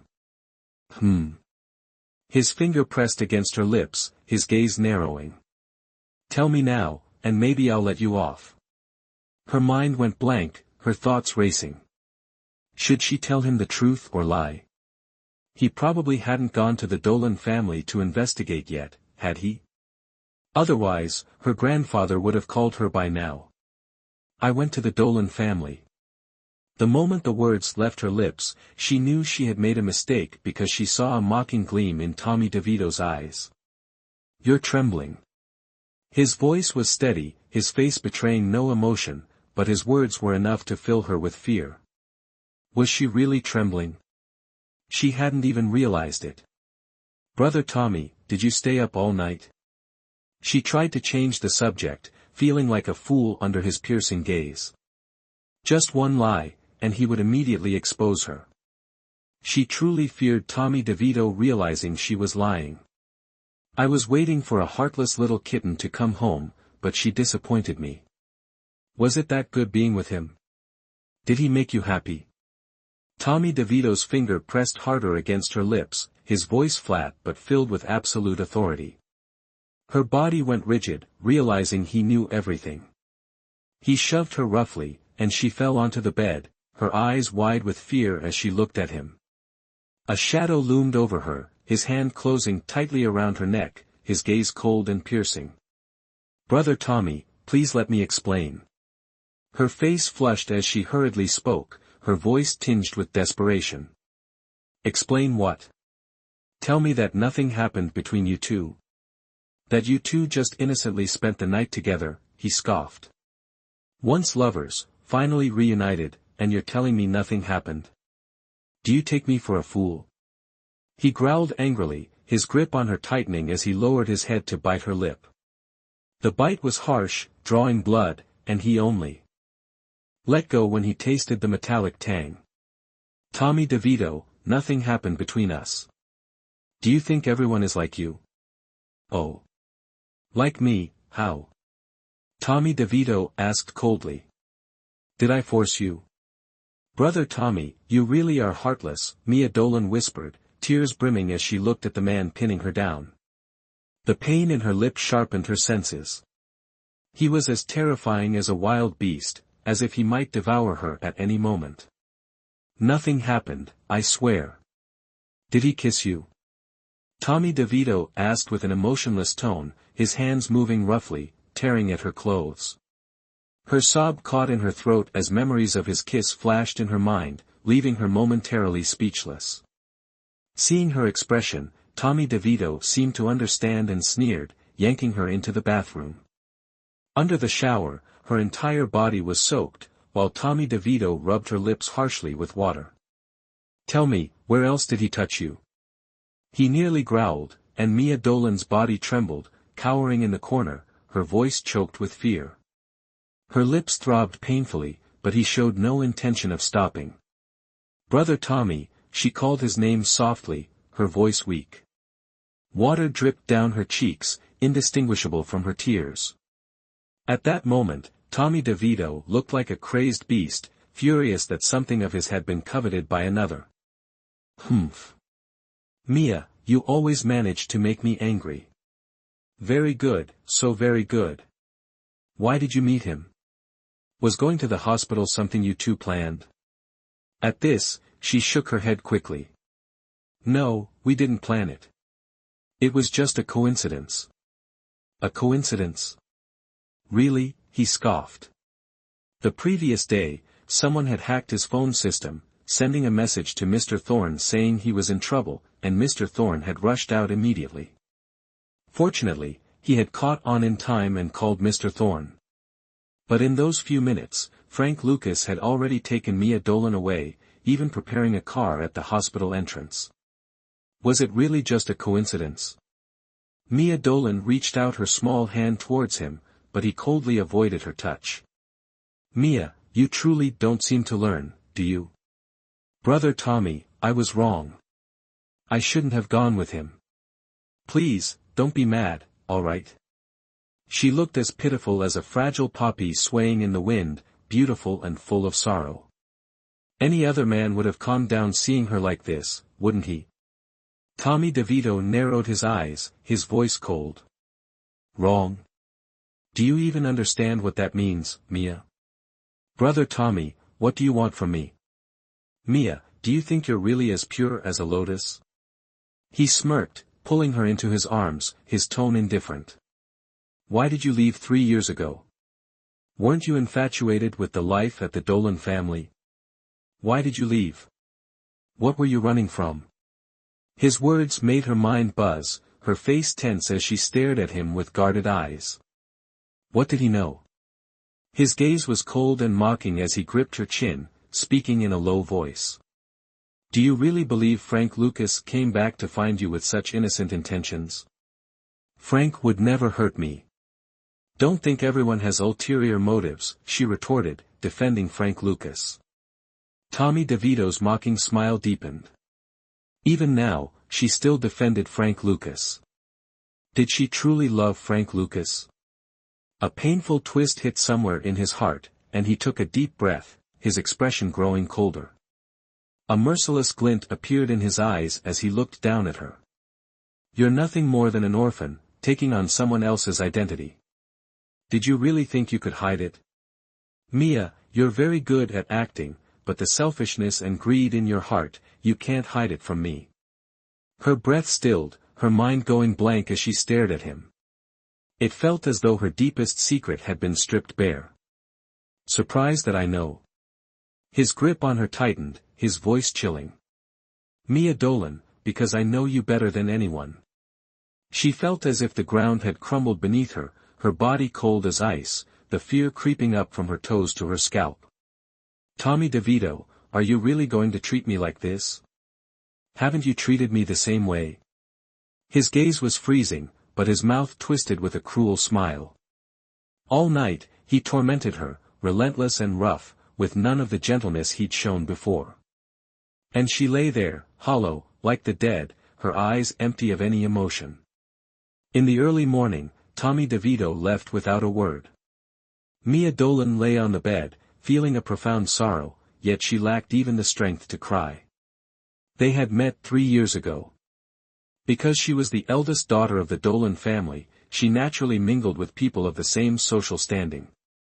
Both Frank Lucas and Tommy DeVito had known her then, charmed by her pure and straightforward personality, both falling in love with her.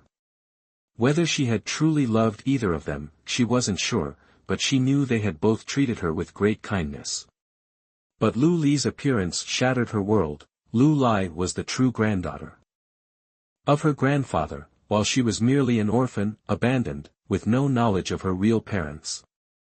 At that time, she was terrified, afraid of losing everything she had fought to obtain. She craved family, craved belonging. So she had wept to Frank Lucas, begging him to get closer to Lu Li and to take her away. Everything had happened so naturally, but it left Mia Dolan with a seed of unforgivable guilt in her heart. She hated herself, loathed herself, and so she left the very next day. She had been so selfish, taking everything that wasn't hers, and now she was like someone who had sinned, desperate to become strong through her own efforts. Only by being strong would she avoid being abandoned. She feared abandonment deeply, the terror etched into her very bones, making her an intensely selfish person. So, the fact that she wasn't old Master Dolan's true granddaughter remained a secret she held close. Leaving had been nothing more than a way to ease her own conscience. She endured a night of torment, completely drained, but forced herself to get up and dress hastily. Seeing the conspicuous marks on her neck, she bit her lip and put on a high-collared shirt. When she arrived at the set, she was completely exhausted, curling up on a chair and dozing off. Lily stood nearby, meticulously checking her costume, careful not to let any mishaps happen. "Oh wow, our big star is early today." Bella Lannister sneered as she walked past Mia Dolan. Mia Dolan frowned slightly but said nothing. "This morning, we have a confrontation scene. You should be careful." Bella Lannister smirked, turning to leave. Mia Dolan only felt physical and mental fatigue. The less attention she gave to people like Bella Lannister, the more they tried to provoke her. "She's just playing a minor role, what's with the attitude?" Lily muttered angrily. Mia Dolan didn't seem too bothered. Due to Cersei Lannister's persistence, Bella Lannister had finally joined the crew. Did they have a scene together today? Flipping through her script, she found the scene, a dispute with Bella Lannister where, in the chaos, she accidentally pushes Bella Lannister into the lake. Her brow furrowed. Bella Lannister had warned her to be careful. Did she have some scheme planned? She sighed. It seemed she'd just have to deal with whatever came. Gatsby Lucas wasn't scheduled for the morning shoot, so he wasn't on set. The morning consisted of a few simple scenes, which, thankfully, went smoothly. Finally, it was time for her scene with Bella Lannister. During the dispute, Mia Dolan was supposed to push Bella Lannister, but Bella Lannister skillfully dodged. Wasn't the plan for her to fall into the lake? Something seemed off. As Mia Dolan hesitated, she suddenly felt someone trip her, causing her to stumble, hitting her head hard on a nearby rock. She felt a momentary blankness, with an eerie silence around her. "Oh, director, I didn't mean it, I just reacted instinctively." Bella Lannister's embarrassed voice echoed near her, but no one came to check on her. A sharp pain throbbed in the back of her head as she struggled to get up, but couldn't. "Mia, are you okay?" Lily asked anxiously. Mia Dolan exhaled a sigh of relief, leaning against Lily for support, shaking her head. "I'm fine." "Are you really all right?" "Damn it. How could she do that?" Mia Dolan bit her lip, took a deep breath, and forced herself to continue the shoot. After finishing the scene, she still felt dizzy. On the way to the makeup room, Bella Lannister bumped into her forcefully, making her stumble to the ground. Everyone's eyes turned towards her, with mocking laughter echoing around. Feeling humiliated, she bit her lip and slowly got up, heading towards the makeup room.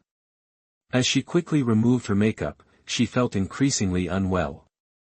Just then, her phone rang, a number she didn't recognize. "Hello, who is this?" "Mia, it's me." The gentle male voice from the other end made her momentarily breathless. Her frown relaxed slightly. "Frank, is that you? How did you get my number?"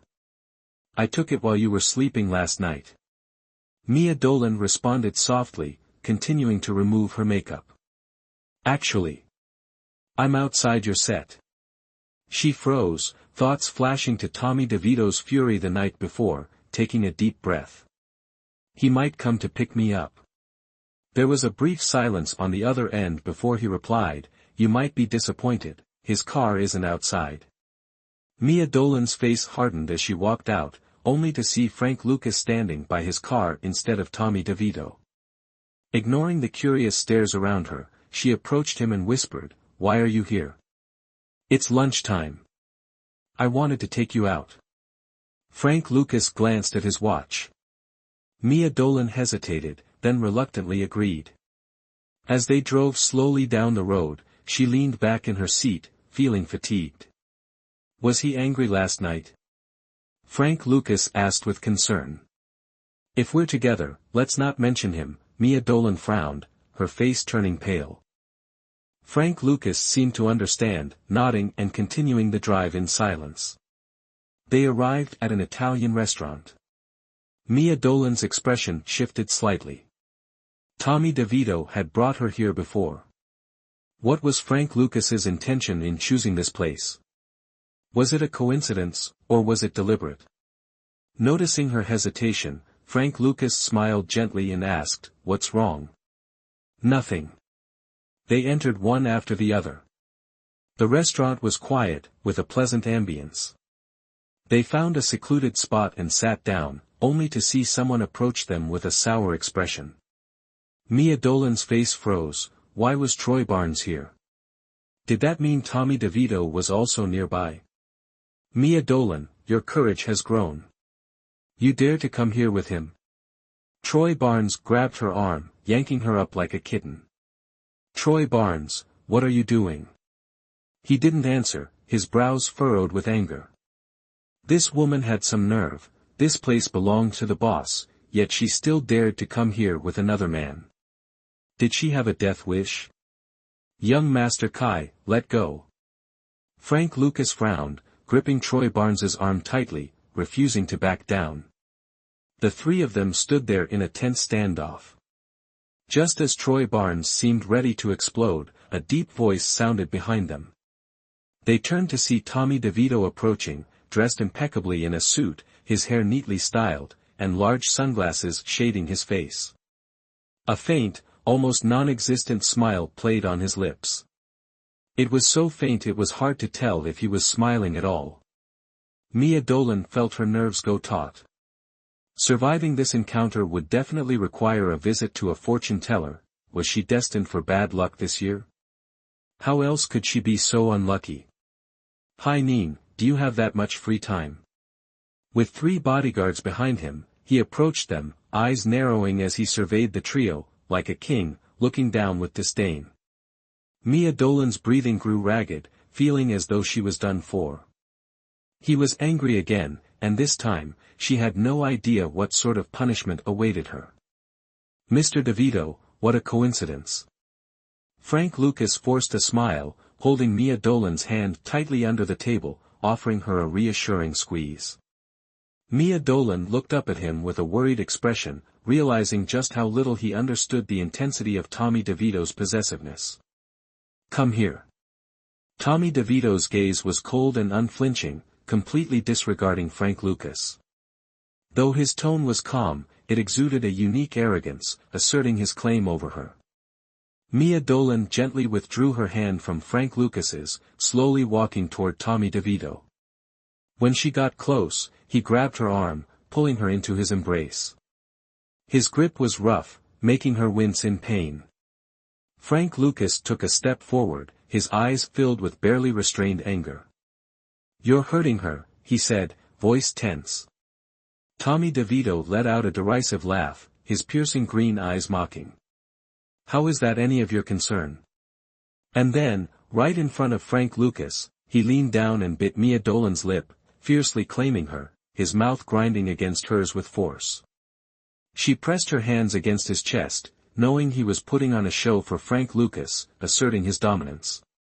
The kiss was more like a punishment, harsh and bruising, leaving her lips stinging. She whimpered softly, too afraid to resist, realizing that her time with Frank Lucas had upset the balance between her and Tommy DeVito. He could torment her as he pleased, and she was powerless to protest. Tommy DeVito. Frank Lucas clenched his fists, the veins on his hands bulging with anger. Beside him, Troy Barnes watched the drama with amusement, a sly smile tugging at his lips as he glanced between Frank Lucas and Tommy DeVito. As the forceful kiss ended, Mia Dolan's cheeks flushed, her swollen lips giving her an aggrieved expression that seemed only to intensify Tommy DeVito's dark gaze. "Remember who your master is, little wildcat," he murmured, a possessive tone escaping his throat. In front of Frank Lucas, he tenderly wiped her mouth with a handkerchief, as though he were handling delicate porcelain. Her entire body trembled, cheeks burning as she glared angrily at Tommy DeVito, though he acted as if he didn't notice her expression at all. "Tommy DeVito. You can't treat her like that," Frank Lucas shouted. "She's my woman. Only when I say I'm done with her will you have a chance to pick her up. Understood?" Tommy DeVito sneered, feeling the woman in his arms tremble slightly. "You can't trample on Mia like that. Are you hard of hearing?" Troy Barnes cut in, enjoying the scene. But Tommy DeVito wasn't interested in arguing with him. He swept Mia Dolan into the elevator with him. Inside the elevator, Mia Dolan felt her head buzzing as she glared at Tommy DeVito in frustration, pushing him away angrily. "Are you angry now?" he mocked, his hand slamming her against the elevator wall, his entire demeanor like that of a provoked wolf. He stared at her with a taunting smile. "Caught red-handed, and you still have something to say? You're insane. All I did was go out for a meal with him. Let me remind you, I only signed a half-year contract to be your woman, but you don't have the right to control my life." Mia Dolan bit her lip, wondering if she wasn't even allowed to have friends. Was Tommy DeVito always so domineering? What would you consider controlling? Should I wait until I find you crawling out of his bed before stepping in? Tommy DeVito's voice was dangerously low. Mia Dolan widened her eyes, taking a deep breath. "You're speaking nonsense. Do you think everyone is as lustful as you?" "Lustful?" He sneered, gripping her chin harshly, his face darkening. "Mia Dolan, do you think I can't do without you? You're nothing more than a plaything to me. Remember that. If I see you with him again, what will you do? I won't mind taking down his entire Lucas family." His gaze was filled with determination, the intensity of his words unmistakable. She took a deep breath, biting her lip. "We didn't do anything, I swear." Her voice softened, and she began to yield, unwilling to drag Frank Lucas into trouble because of her. Suddenly, she felt a sharp pain in her chin as his hawk-like gaze bore into her, making her wince, tears stinging her eyes. "Brother Tommy, you're hurting me. Beg me, and maybe I'll let him go." Tommy DeVito was being unreasonable again, always choosing this way to deal with her. "You're going too far. Your self-respect is still intact, huh? I thought you'd throw it all away for him," Tommy DeVito said coldly as the elevator doors opened. He grabbed her hand and threw her into the office. Mia Dolan hadn't expected that there would be another woman in the office.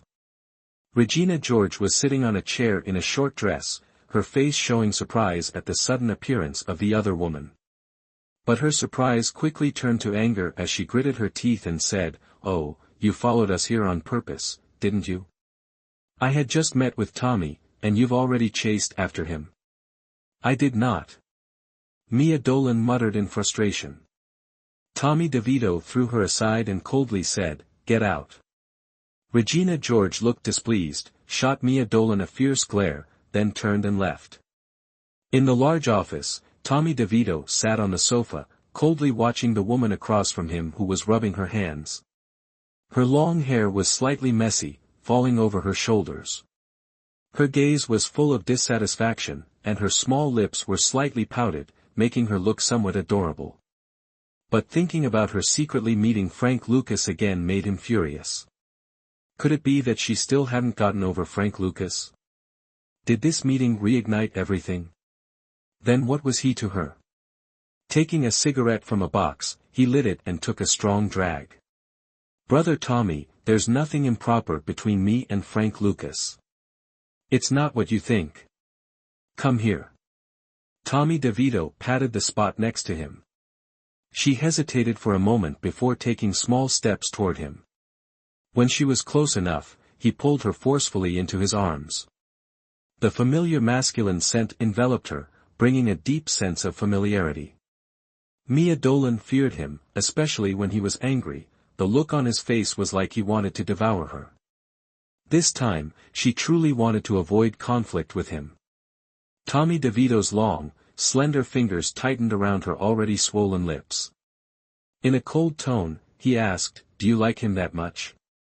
"I don't." She bit her lip, a bit angry. "Tommy DeVito, I already told you I don't." "Stop pushing me." Before she could finish speaking, his lips cut her off. She opened her eyes wide as he pressed her down onto the sofa.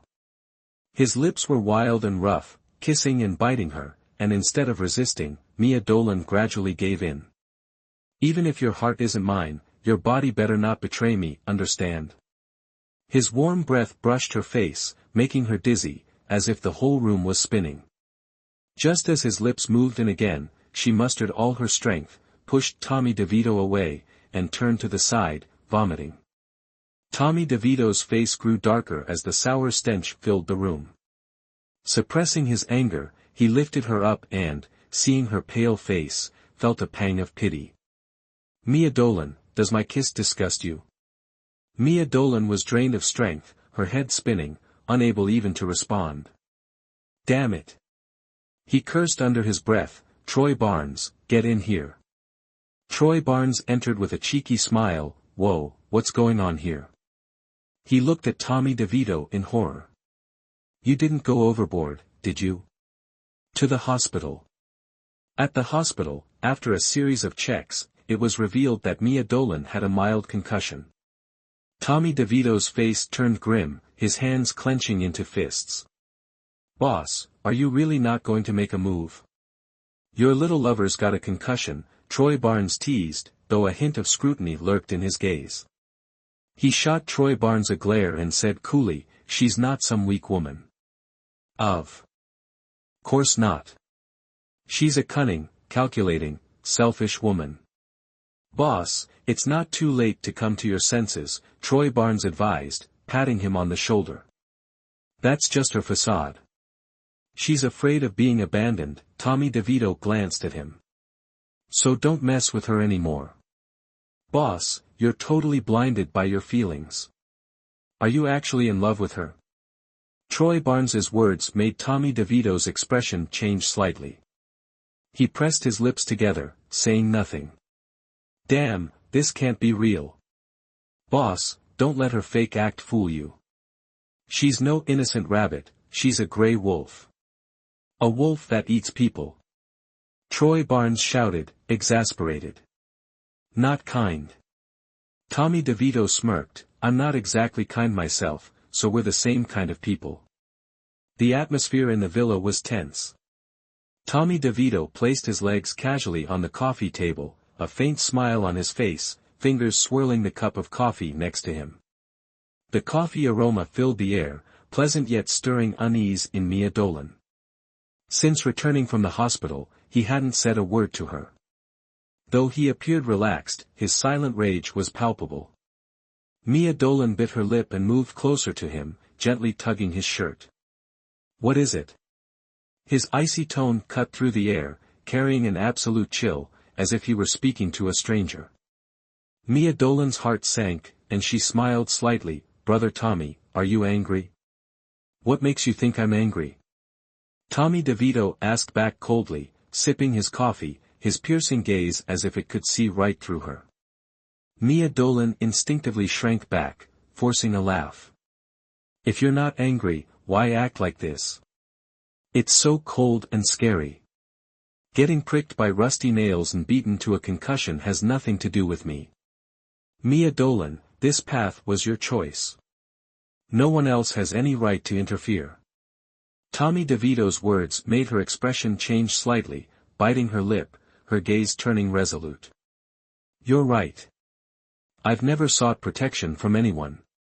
Tommy DeVito, thank you, she sighed, stood up, and looked at him coldly. I guess I don't need to keep trying to warm up to you, do I? Tommy DeVito, don't be so full of yourself. If I get the chance, I'll run away from you, as far as I can.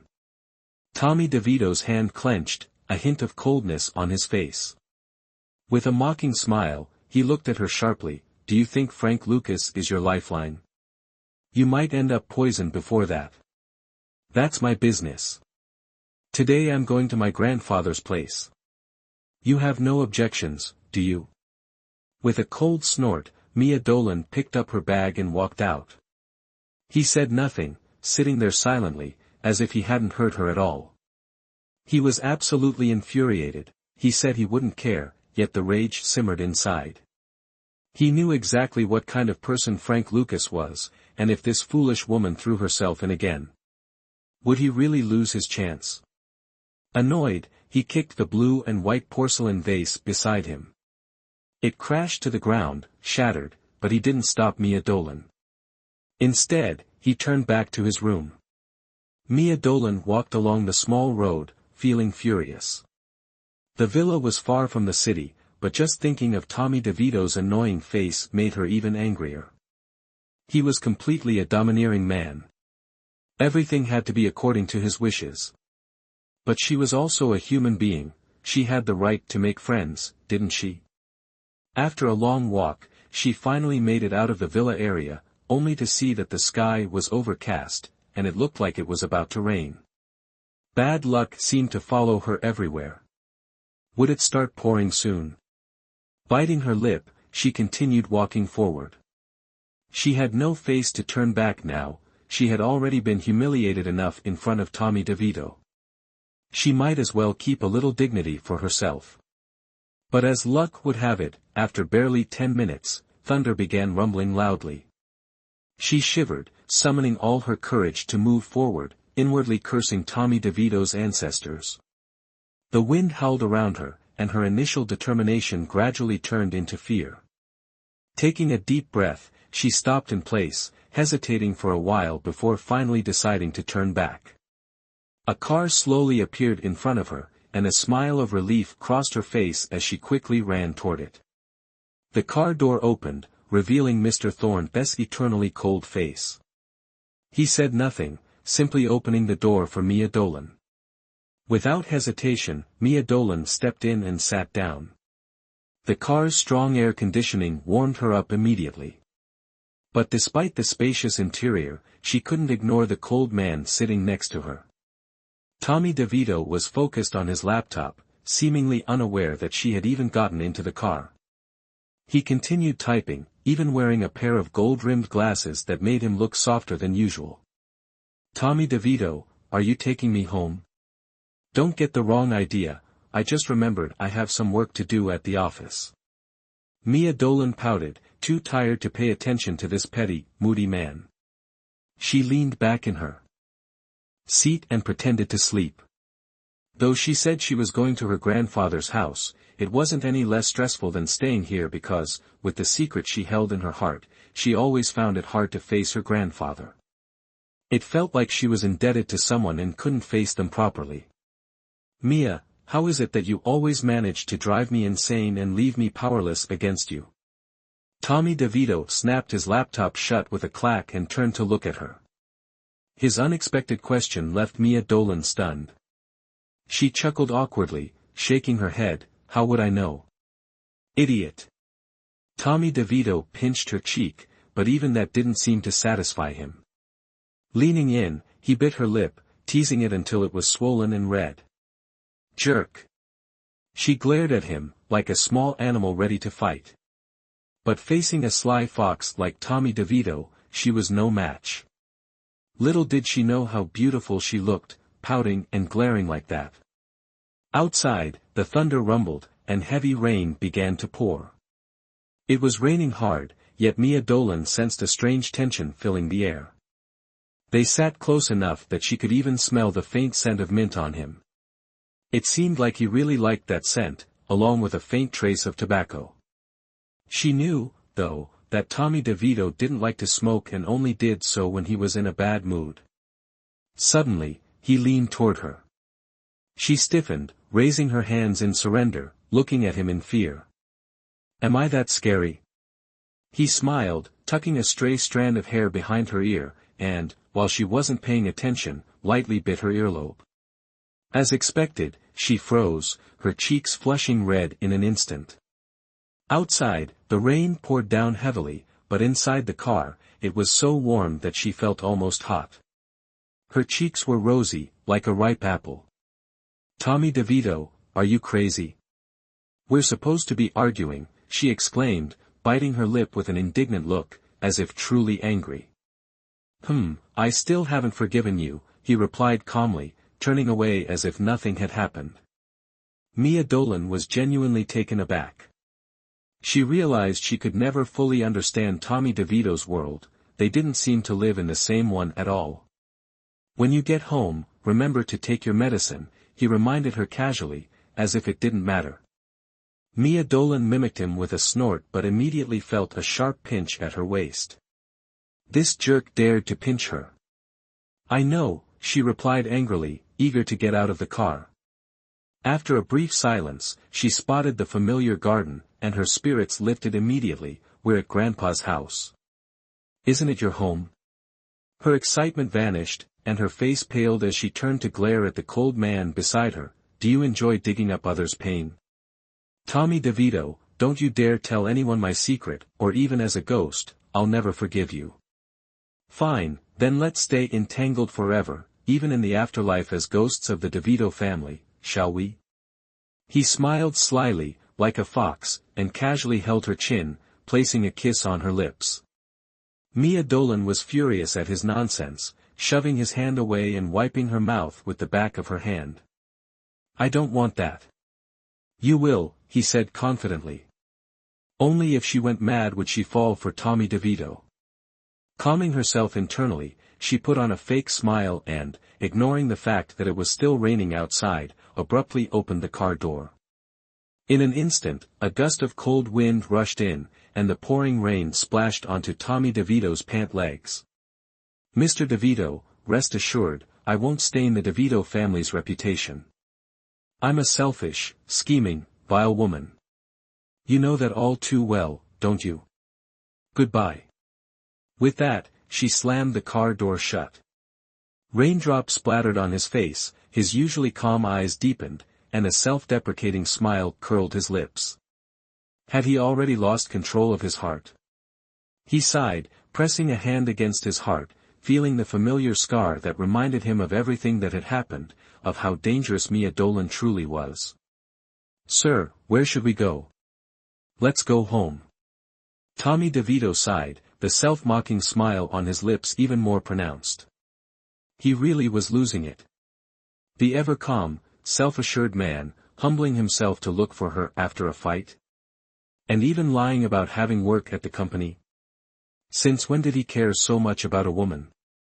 He sighed, a deep sadness filling his eyes. If Mia Dolan was a poisonous poppy, perhaps he'd already been poisoned to the core. Love? He closed his eyes, too weary to think about that word, because he knew that once in love, there would be no turning back. Soaked to the skin, Mia Dolan ran to the door and pressed the doorbell. Old Mistress Lu opened the door, looking at her in shock and quickly pulling her inside. "Miss Mia, why are you so drenched? Didn't you bring an umbrella?" Mia Dolan smiled as she wrung out her clothes by the door. "I was in such a hurry to get home that I forgot the umbrella." "Is Grandpa home?" "The master is in the study. I'll make some ginger tea for you." "Getting soaked like this, you'll catch a cold," old Mistress Lu said with concern.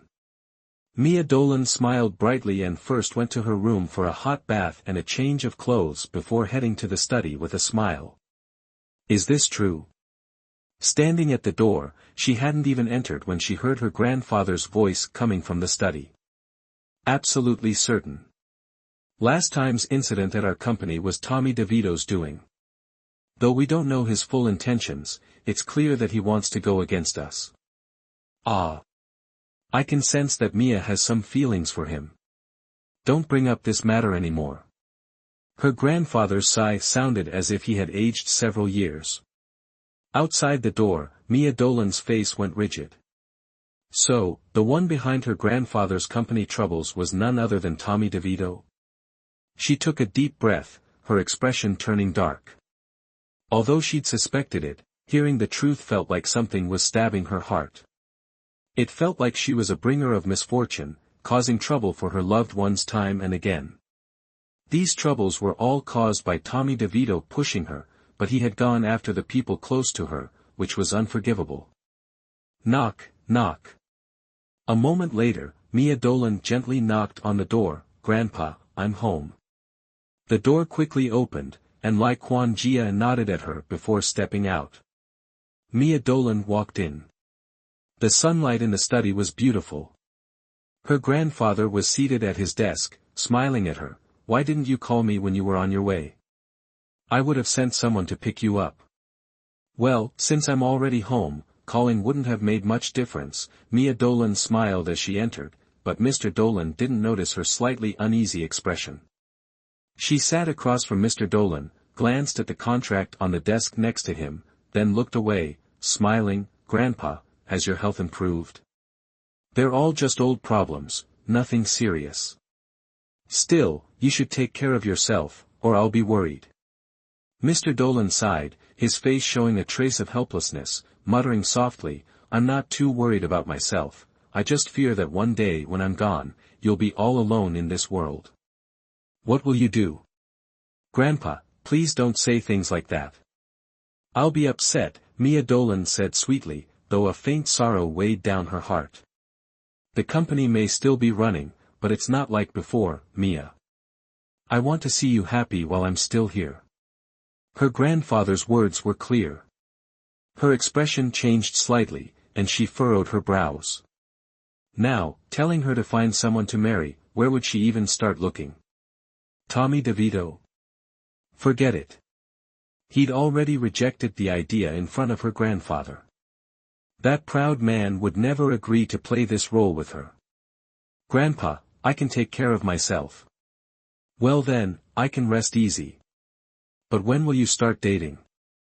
Mr. Dolan asked, his tone a bit stern. Her small face changed color, and she let out an awkward laugh. Are you still interested in Tommy DeVito? No. Mia Dolan answered quickly, worried her grandfather would misunderstand her, but her words only made her mouth tighten more. He already said he didn't need you, so how could you still like him? Really? Then, before this weekend, you must bring your boyfriend home. Understood? Mr. Dolan spoke firmly. Mia Dolan's face fell, her expression almost tearful. Where on earth would she find a boyfriend now? That evening, old Mistress Lu cooked her favorite dishes. After so many days, it was wonderful to eat a good meal again. At the filming location, she only had boxed meals. This felt like a taste of happiness. It was the taste of family. She felt a slight pang of bitterness in her heart and almost cried. After dinner, the sky was still overcast, and the heavy rain had turned to a light drizzle, softly falling. She leaned against the window, looking outside in utter boredom. For the first time, she felt an inner calm, a deep, abiding calm. And this sense of peace felt like someone finding shelter on a stormy day. But the guilt weighed even heavier on her heart, it was as if she had taken something that didn't belong to her. Her phone rang. Seeing Frank Lucas's name flashing on the screen stirred something inside her. Are you all right? Hearing his concerned voice over the phone warmed her heart even more. Yes, I'm all right, I'm at home now, with Grandpa. Then I'm relieved. I was worried something might have happened to you. Frank Lucas seemed to sigh in relief, then said, You have filming tomorrow, don't you? I'll come to pick you up. The call ended abruptly, as if he feared hearing her rejection. Her face showed a trace of worry as she looked into the dark night, her eyes filled with uncertainty. Fine, then let's stay entangled forever, even after death, as ghosts of the DeVito family, shall we? He smiled slyly, like a fox, and casually held her chin, placing a kiss on her lips. Mia Dolan was furious at his nonsense, shoving his hand away and wiping her mouth with the back of her hand. I don't want that. You will, he said confidently. Only if she went mad would she ever like Tommy DeVito. Calming herself internally, she put on a fake smile and, ignoring the rain outside, abruptly opened the car door. In an instant, a gust of cold wind rushed in, and the pouring rain splashed onto Tommy DeVito's pant legs. Mr. DeVito, rest assured, I won't stain the DeVito family's reputation. I'm a selfish, scheming, vile woman. You know that all too well, don't you? Goodbye. With that, she slammed the car door shut. Raindrops splattered on his face, his usually calm eyes deepened, and a self-deprecating smile curled his lips. Had he already lost control of his heart? He sighed, pressing a hand against his heart, feeling the familiar scar that reminded him of everything that had happened, of how dangerous Mia Dolan truly was. Sir, where should we go? Let's go home. Tommy DeVito sighed, the self-mocking smile on his lips even more pronounced. He really was losing it. The ever-calm, self-assured man, humbling himself to look for her after a fight? And even lying about having work at the company? Since when did he care so much about a woman? He sighed, a deep sadness filling his eyes. If Mia Dolan was a poisonous poppy, perhaps he'd already been poisoned to the core. Love? He closed his eyes, too weary to think about that word, because he knew that once in love, there would be no turning back. Soaked to the skin, Mia Dolan ran to the door and pressed the doorbell. Old Mistress Lu opened the door, looking at her in shock and quickly pulling her inside. Miss Mia, why are you so drenched? Didn't you bring an umbrella? Mia Dolan smiled as she wrung out her clothes by the door. I was in such a hurry to get home that I forgot the umbrella. Is Grandpa home? The master is in the study. I'll make some ginger tea for you. Getting soaked like this, you'll catch a cold, old Mistress Lu said with concern. Mia Dolan smiled brightly and first went to her room for a hot bath and a change of clothes before heading to the study with a smile. Is this true? Standing at the door, she hadn't even entered when she heard her grandfather's voice coming from the study. Absolutely certain. Last time's incident at our company was Tommy DeVito's doing. Though we don't know his full intentions, it's clear that he wants to go against us. Ah. I can sense that Mia has some feelings for him. Don't bring up this matter anymore. Her grandfather's sigh sounded as if he had aged several years. Outside the door, Mia Dolan's face went rigid. So, the one behind her grandfather's company troubles was none other than Tommy DeVito? She took a deep breath, her expression turning dark. Although she'd suspected it, hearing the truth felt like something was stabbing her heart. It felt like she was a bringer of misfortune, causing trouble for her loved ones time and again. These troubles were all caused by Tommy DeVito pushing her, but he had gone after the people close to her, which was unforgivable. Knock, knock. A moment later, Mia Dolan gently knocked on the door. Grandpa, I'm home. The door quickly opened, and Lai Quan Jia nodded at her before stepping out. Mia Dolan walked in. The sunlight in the study was beautiful. Her grandfather was seated at his desk, smiling at her. Why didn't you call me when you were on your way? I would have sent someone to pick you up. Well, since I'm already home, calling wouldn't have made much difference. Mia Dolan smiled as she entered, but Mr. Dolan didn't notice her slightly uneasy expression. She sat across from Mr. Dolan, glanced at the contract on the desk next to him, then looked away, smiling. Grandpa, has your health improved? They're all just old problems, nothing serious. Still, you should take care of yourself, or I'll be worried. Mr. Dolan sighed, his face showing a trace of helplessness, muttering softly, I'm not too worried about myself, I just fear that one day when I'm gone, you'll be all alone in this world. What will you do? Grandpa, please don't say things like that. I'll be upset, Mia Dolan said sweetly, though a faint sorrow weighed down her heart. The company may still be running, but it's not like before, Mia. I want to see you happy while I'm still here. Her grandfather's words were clear. Her expression changed slightly, and she furrowed her brows. Now, telling her to find someone to marry, where would she even start looking? Tommy DeVito? Forget it. He'd already rejected the idea in front of her grandfather. That proud man would never agree to play this role with her. Grandpa, I can take care of myself. Well then, I can rest easy. But when will you start dating? Mr. Dolan asked, his tone a bit stern. Her small face changed color, and she let out an awkward laugh. Are you still interested in Tommy DeVito? No. Mia Dolan answered quickly, worried her grandfather would misunderstand her, but her words only made her mouth tighten more. He already said he didn't need you, so how could you still like him? Really?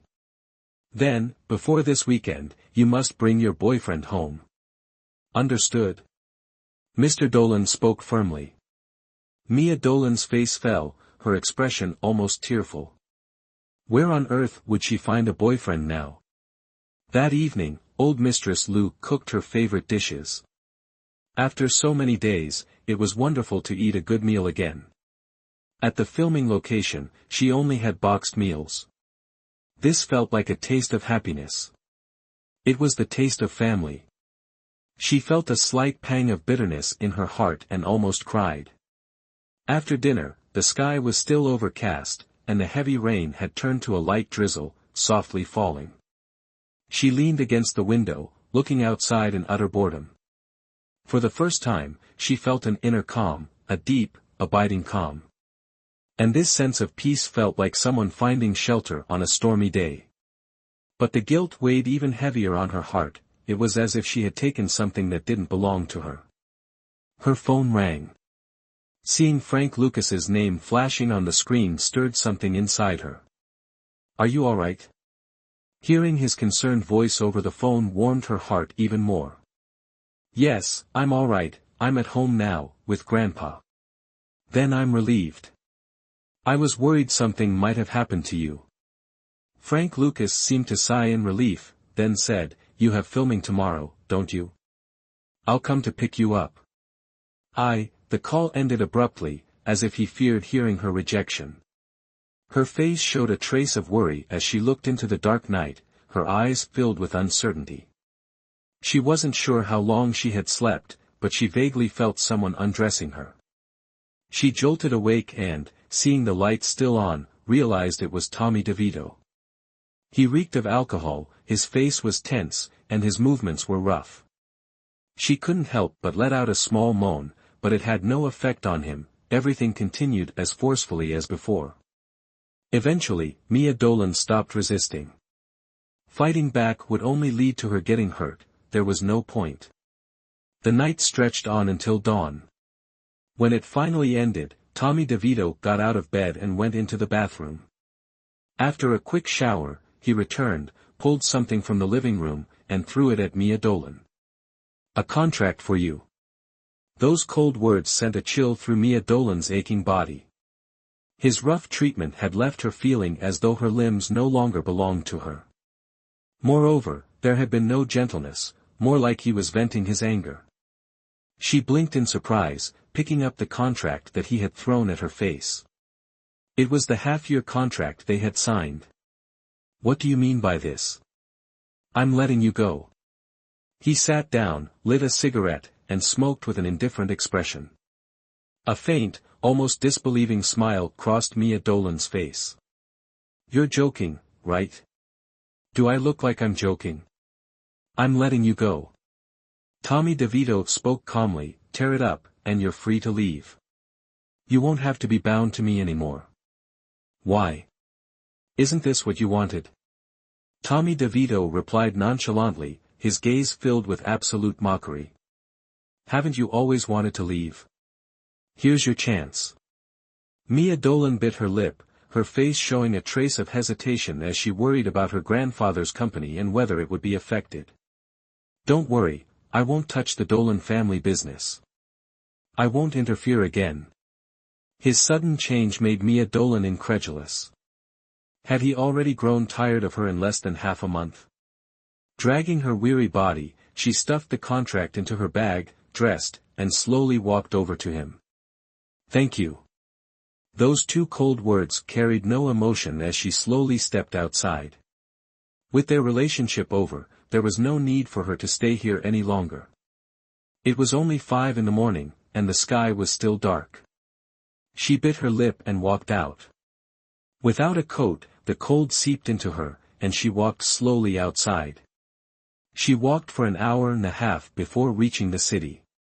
This time, he didn't show up. It seemed their relationship had truly ended. Standing on the main road, Mia Dolan's face held a deep, mocking smile. It was over, wasn't it?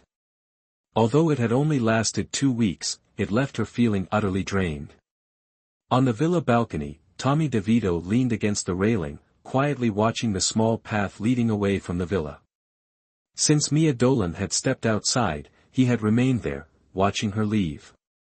So, you really broke up with her? Troy Barnes clapped him on the shoulder, grinning. Tommy DeVito's face was dark, and he pushed his hand away, speaking coldly, how did you know? Aunt Vong told me, warned me to watch out and not trigger a bomb, meaning you. Troy Barnes shrugged casually. I thought you'd last at least a month or longer, this is surprising. Yeah, surprising, Tommy DeVito muttered, his eyes deep and his mouth twisted in mockery. So, what was it about? Did she really do that with Frank Lucas, and you couldn't handle it? Troy Barnes asked, guessing. No, Tommy DeVito glared at him coldly. A woman in her most desperate moment calls another man for help. Do you think I should still hold on? Troy Barnes looked at him for a moment before breaking into laughter. Well, serves you right, the filming on set had wrapped up, but as Mia Dolan arrived at the studio, she noticed people talking excitedly about something. Lily, what's going on? She asked, puzzled. Didn't you hear? Lily said mysteriously. The director and Cersei Lannister, something happened to them. What? She froze, immediately sensing something. The director's gone missing, and Cersei Lannister, well, she jumped from a building. Lily added, oh, and I've already packed up your things. You can leave any time, this place is cursed. Mia Dolan knew this was Tommy DeVito's doing, but it was unsettling to think of people alive and well yesterday who had now suffered such drastic fates. Mia, Gatsby Lucas entered with a bouquet of flowers, his cheeks slightly flushed and looking somewhat shy. My family's been busy the past 2 days, so I couldn't meet up. Ah, where should I pick you up tomorrow? Mia Dolan's mind took a moment to recall that Gatsby Lucas had mentioned a birthday party invitation to her. I'll let you know when the time comes, she replied. Gatsby Lucas nodded, a smile on his face. He looked at her for a long moment before saying, Mia, I have a surprise for you tomorrow. A surprise, her face betrayed a slight look of resignation. Right now, those words were the last thing she wanted to hear, as surprises rarely turned out well. I'll be off then, see you tomorrow. She waved goodbye to him and left. Ah, Gatsby Lucas scratched his head, a little disappointed. He'd hoped to invite her out for a meal, but she hadn't given him a chance. Back at the Dolan house, she felt an odd sense of relief, though a hollow emptiness remained inside her. It felt as though she had lost something. Her phone rang, a strange number. She paused before answering. Hello, Mississippi. I'm Vong Oi. Do you remember me? We met before. The call ended, and Mia Dolan felt invigorated. Vong Oi had invited her to discuss a film project, another movie outside of her first acting role. She quickly freshened up and headed to the location he had mentioned. As she reached the hotel entrance, she ran into a familiar face. Troy Barnes had just stepped out of his car and, seeing her, whistled.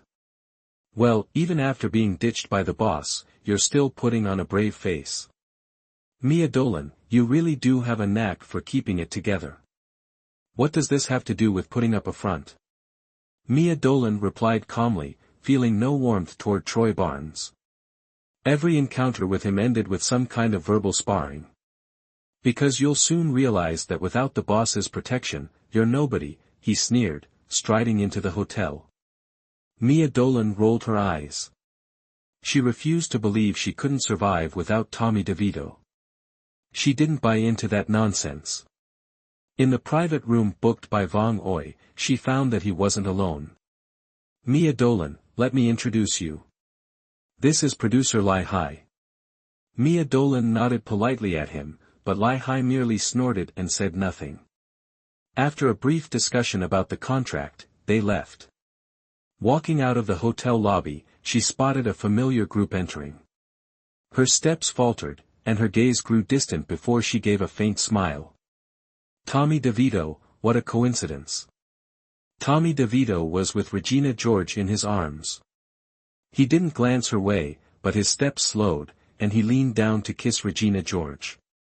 The kiss was deep, making people blush just watching. Mia Dolan shook her head and turned to leave. This man truly loved to show off. Just yesterday, they had broken up, and today, he was already with Regina George. No, it was more accurate to say that she had been the one to come between them. Perhaps now, everyone was happier. The weather was beautiful today, but Mia Dolan felt lifeless. Last night, she had inexplicably been unable to sleep, her mind restless for no reason. Remembering that she had Gatsby Lucas's birthday party to attend, she got up early and wore a dark blue dress that reached her ankles. She chose a pair of modest heels and applied light makeup before heading downstairs. Miss Mia, Mr. Gatsby Lucas is waiting for you, Lai Ma's voice came from the door, and Mia Dolan couldn't help but smile. She had a small ulterior motive, after all, inviting Gatsby Lucas to pick her up at home. This way, her grandfather might misunderstand that she had a boyfriend, avoiding the pressure to find someone else. Though it wasn't an ideal solution, it would help her get through the immediate crisis. Otherwise, where could she find another man? She gathered her hair into an elegant bun before heading outside. As she descended the staircase, she looked like a celestial being, pure and beautiful, with her large, expressive eyes full of charm and allure. Perhaps she didn't realize it, but at that moment, despite her absolute purity, she carried a hint of wild beauty, like a rose in bloom. Little enchantress, Gatsby Lucas looked at her intently, his lips pressed together, his eyes filled with emotion. Mia, who is this? Mr. Dolan asked, sitting on the sofa with a hint of delight on his face as he assessed Gatsby Lucas. He's my friend, Gatsby Lucas. Feeling a bit shy, Gatsby Lucas nodded, Grandpa, nice to meet you. Yes, go and enjoy yourselves. Mr. Dolan looked Gatsby Lucas up and down, nodding approvingly. Once they stepped outside the Dolan family home, Mia Dolan couldn't help but sigh in relief, feeling her whole body relax. Phew. It looks like Grandpa actually believed it. Gatsby Lucas looked at her, a bit puzzled, and asked, believed what? She gave him a playful smile, murmuring, I'm not telling you. Only once they were in Gatsby Lucas's car did she think to ask whose birthday they were celebrating and if she needed to bring a gift. Gatsby Lucas shook his head with a smile, it's my brother's birthday. Really, I just invited you to have another chance to spend time together. Do you have to be that straightforward? Mia Dolan pouted, looking out the window.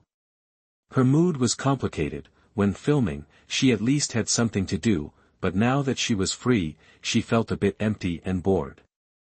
They arrived at Gatsby Lucas's house, a beautiful home, and he took her hand, guiding her in slowly. Many guests were already there. Mia Dolan stuck close behind Gatsby Lucas, feeling a bit uncomfortable among so many unfamiliar faces. Don't worry, my brother's very friendly, he whispered reassuringly. She glanced at him and smiled. Brother, we're here.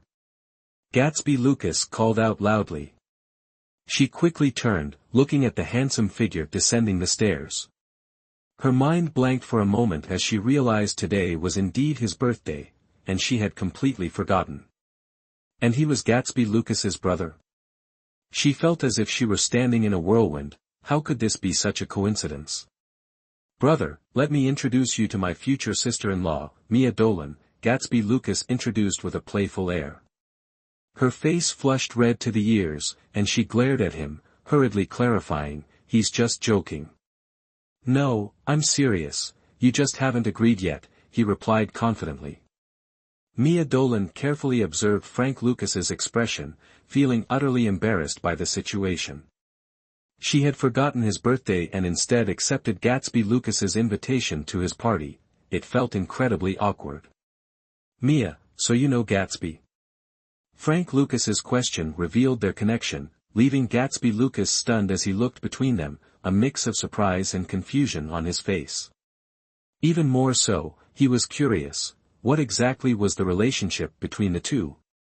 They seemed very close. You know Mia Dolan?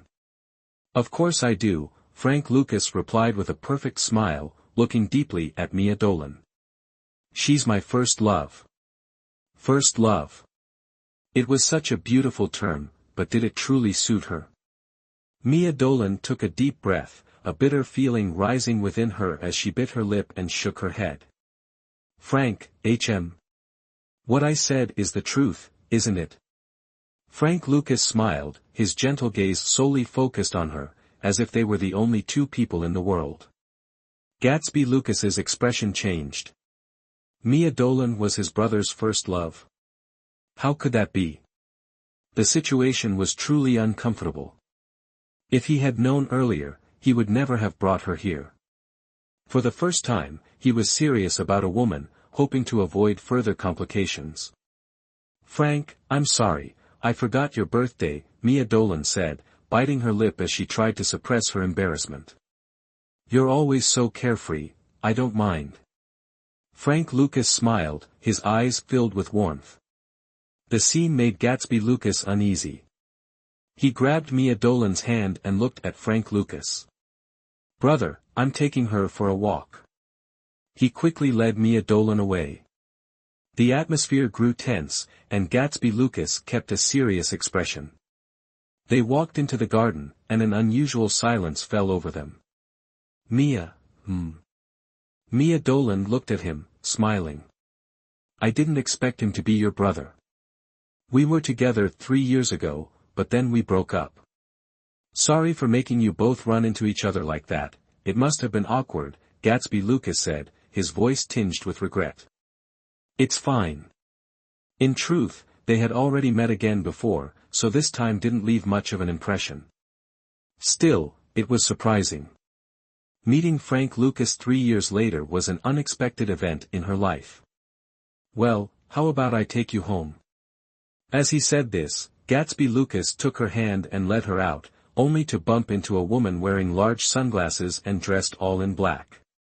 An odd sense of familiarity washed over Mia Dolan, and she stopped, staring at the woman. The woman walked past her, a faint smile on her lips, but didn't pause and continued inside. What's wrong? Mia Dolan shook her head, wondering why the woman felt so familiar. Gatsby Lucas's car stopped in front of the Dolan family's home. He looked at her seriously, apologizing, I'm sorry. I'll make it up to you with dinner next time. It's fine. She smiled and got out of the car but was suddenly called back by Gatsby Lucas. She stopped, approaching the car window. What is it? Gatsby Lucas smiled, lifting her face gently and whispered, what I told my brother is true, I want to pursue you and marry you. She was stunned, and it took her a moment to process before pushing him away, laughing. What a joke. She said nothing more, quickly heading into the Dolan family home. Once inside, she rushed upstairs, only for her phone to ring. Her expression froze as she saw the name flashing on the screen. After a moment's hesitation, she answered. Mia, today's my birthday. Will you join me for noodles? Mia Dolan was momentarily dazed, remembering how Frank Lucas used to make her a bowl of noodles every birthday, calling it longevity noodles. Since she had never had anyone to celebrate her birthday with when she was young, it had felt so novel. Being cherished by someone was truly wonderful. But now, everything has changed, hasn't it? Don't refuse me. I'll be so disappointed. That one sentence softened her heart completely. After a moment's hesitation, she nodded, all right. Then come downstairs. I'm already at the Dolan house. She hadn't expected Frank Lucas to arrive so quickly, especially given that there were still many people at her house. Without further delay, she ran outside and saw his familiar car at the door, her heart pounding faster.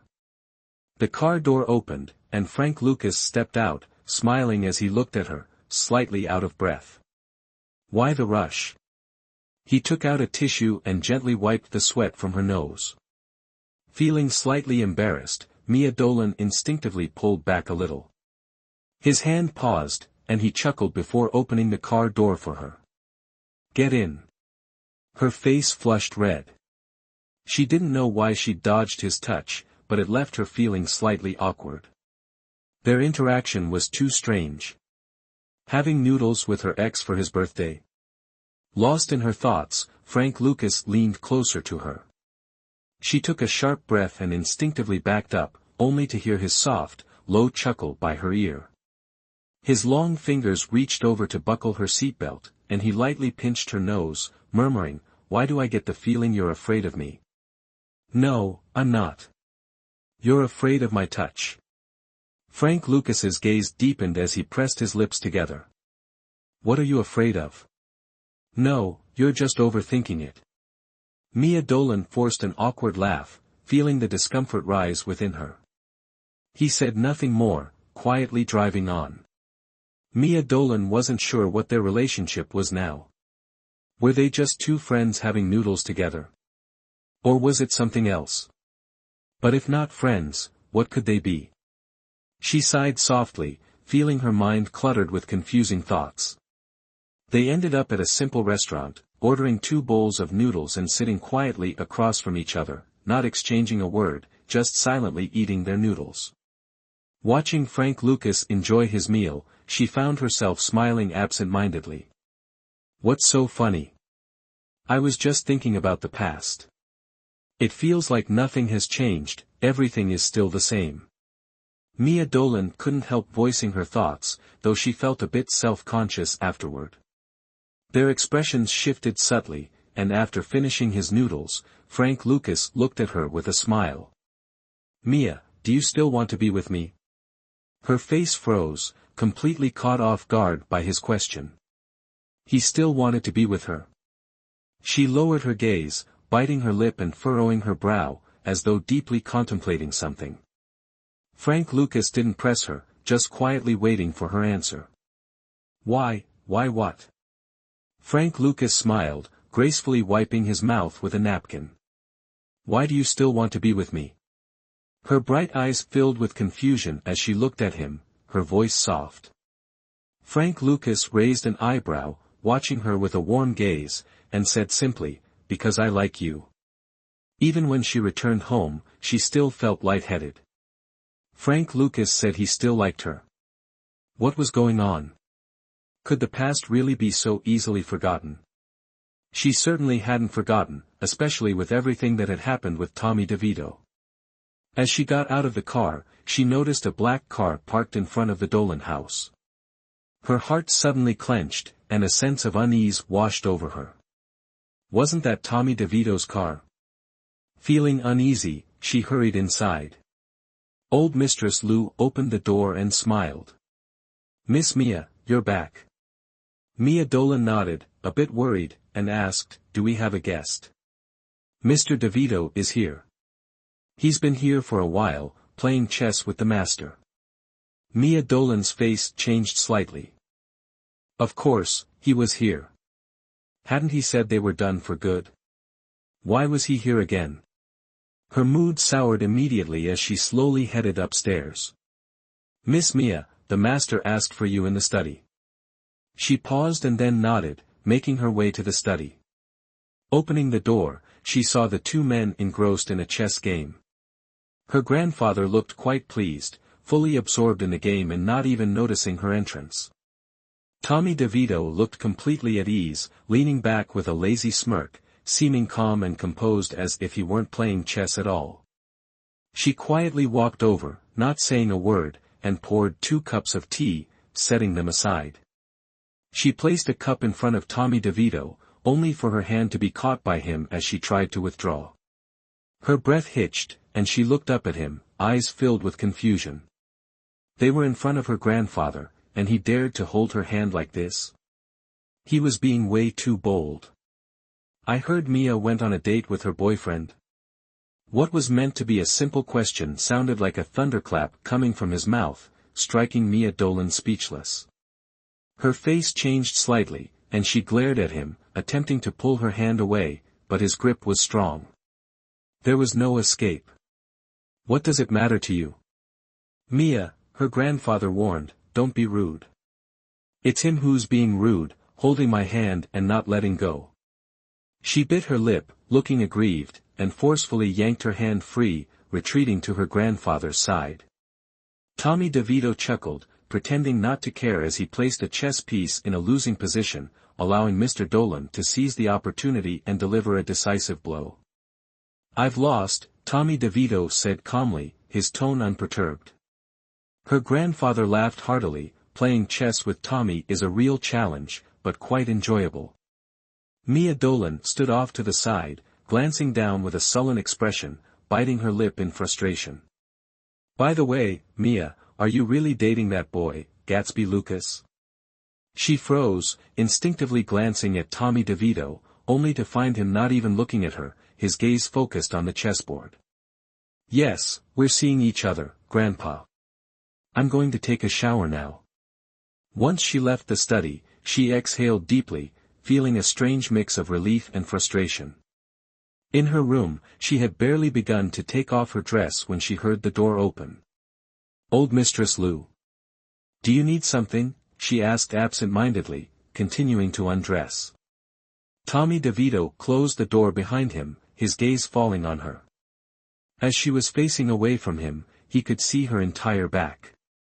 Her pale, smooth skin and balanced figure made his breath hitch, a glint of something intense flashing in his eyes. Sensing something amiss, she turned quickly, and when she saw Tommy DeVito, her face turned pale, her teeth clenching to stifle a scream. If her family saw this, it would be even more embarrassing. She quickly put her dress back on, covering herself, and glared at him, looking both scared and furious. What are you doing in my room? He chuckled softly, slowly approaching her until he had her pressed against the wardrobe, his gaze capturing the fear in her eyes. Get out. Her chin hurt as he gripped it, his scent overwhelming her senses, making her skin tingle. Feeling a mix of alarm and fear, she took a deep breath, looking directly at him as she spoke firmly, What do you want? You put on makeup. Going on a date with someone? What does it matter to you?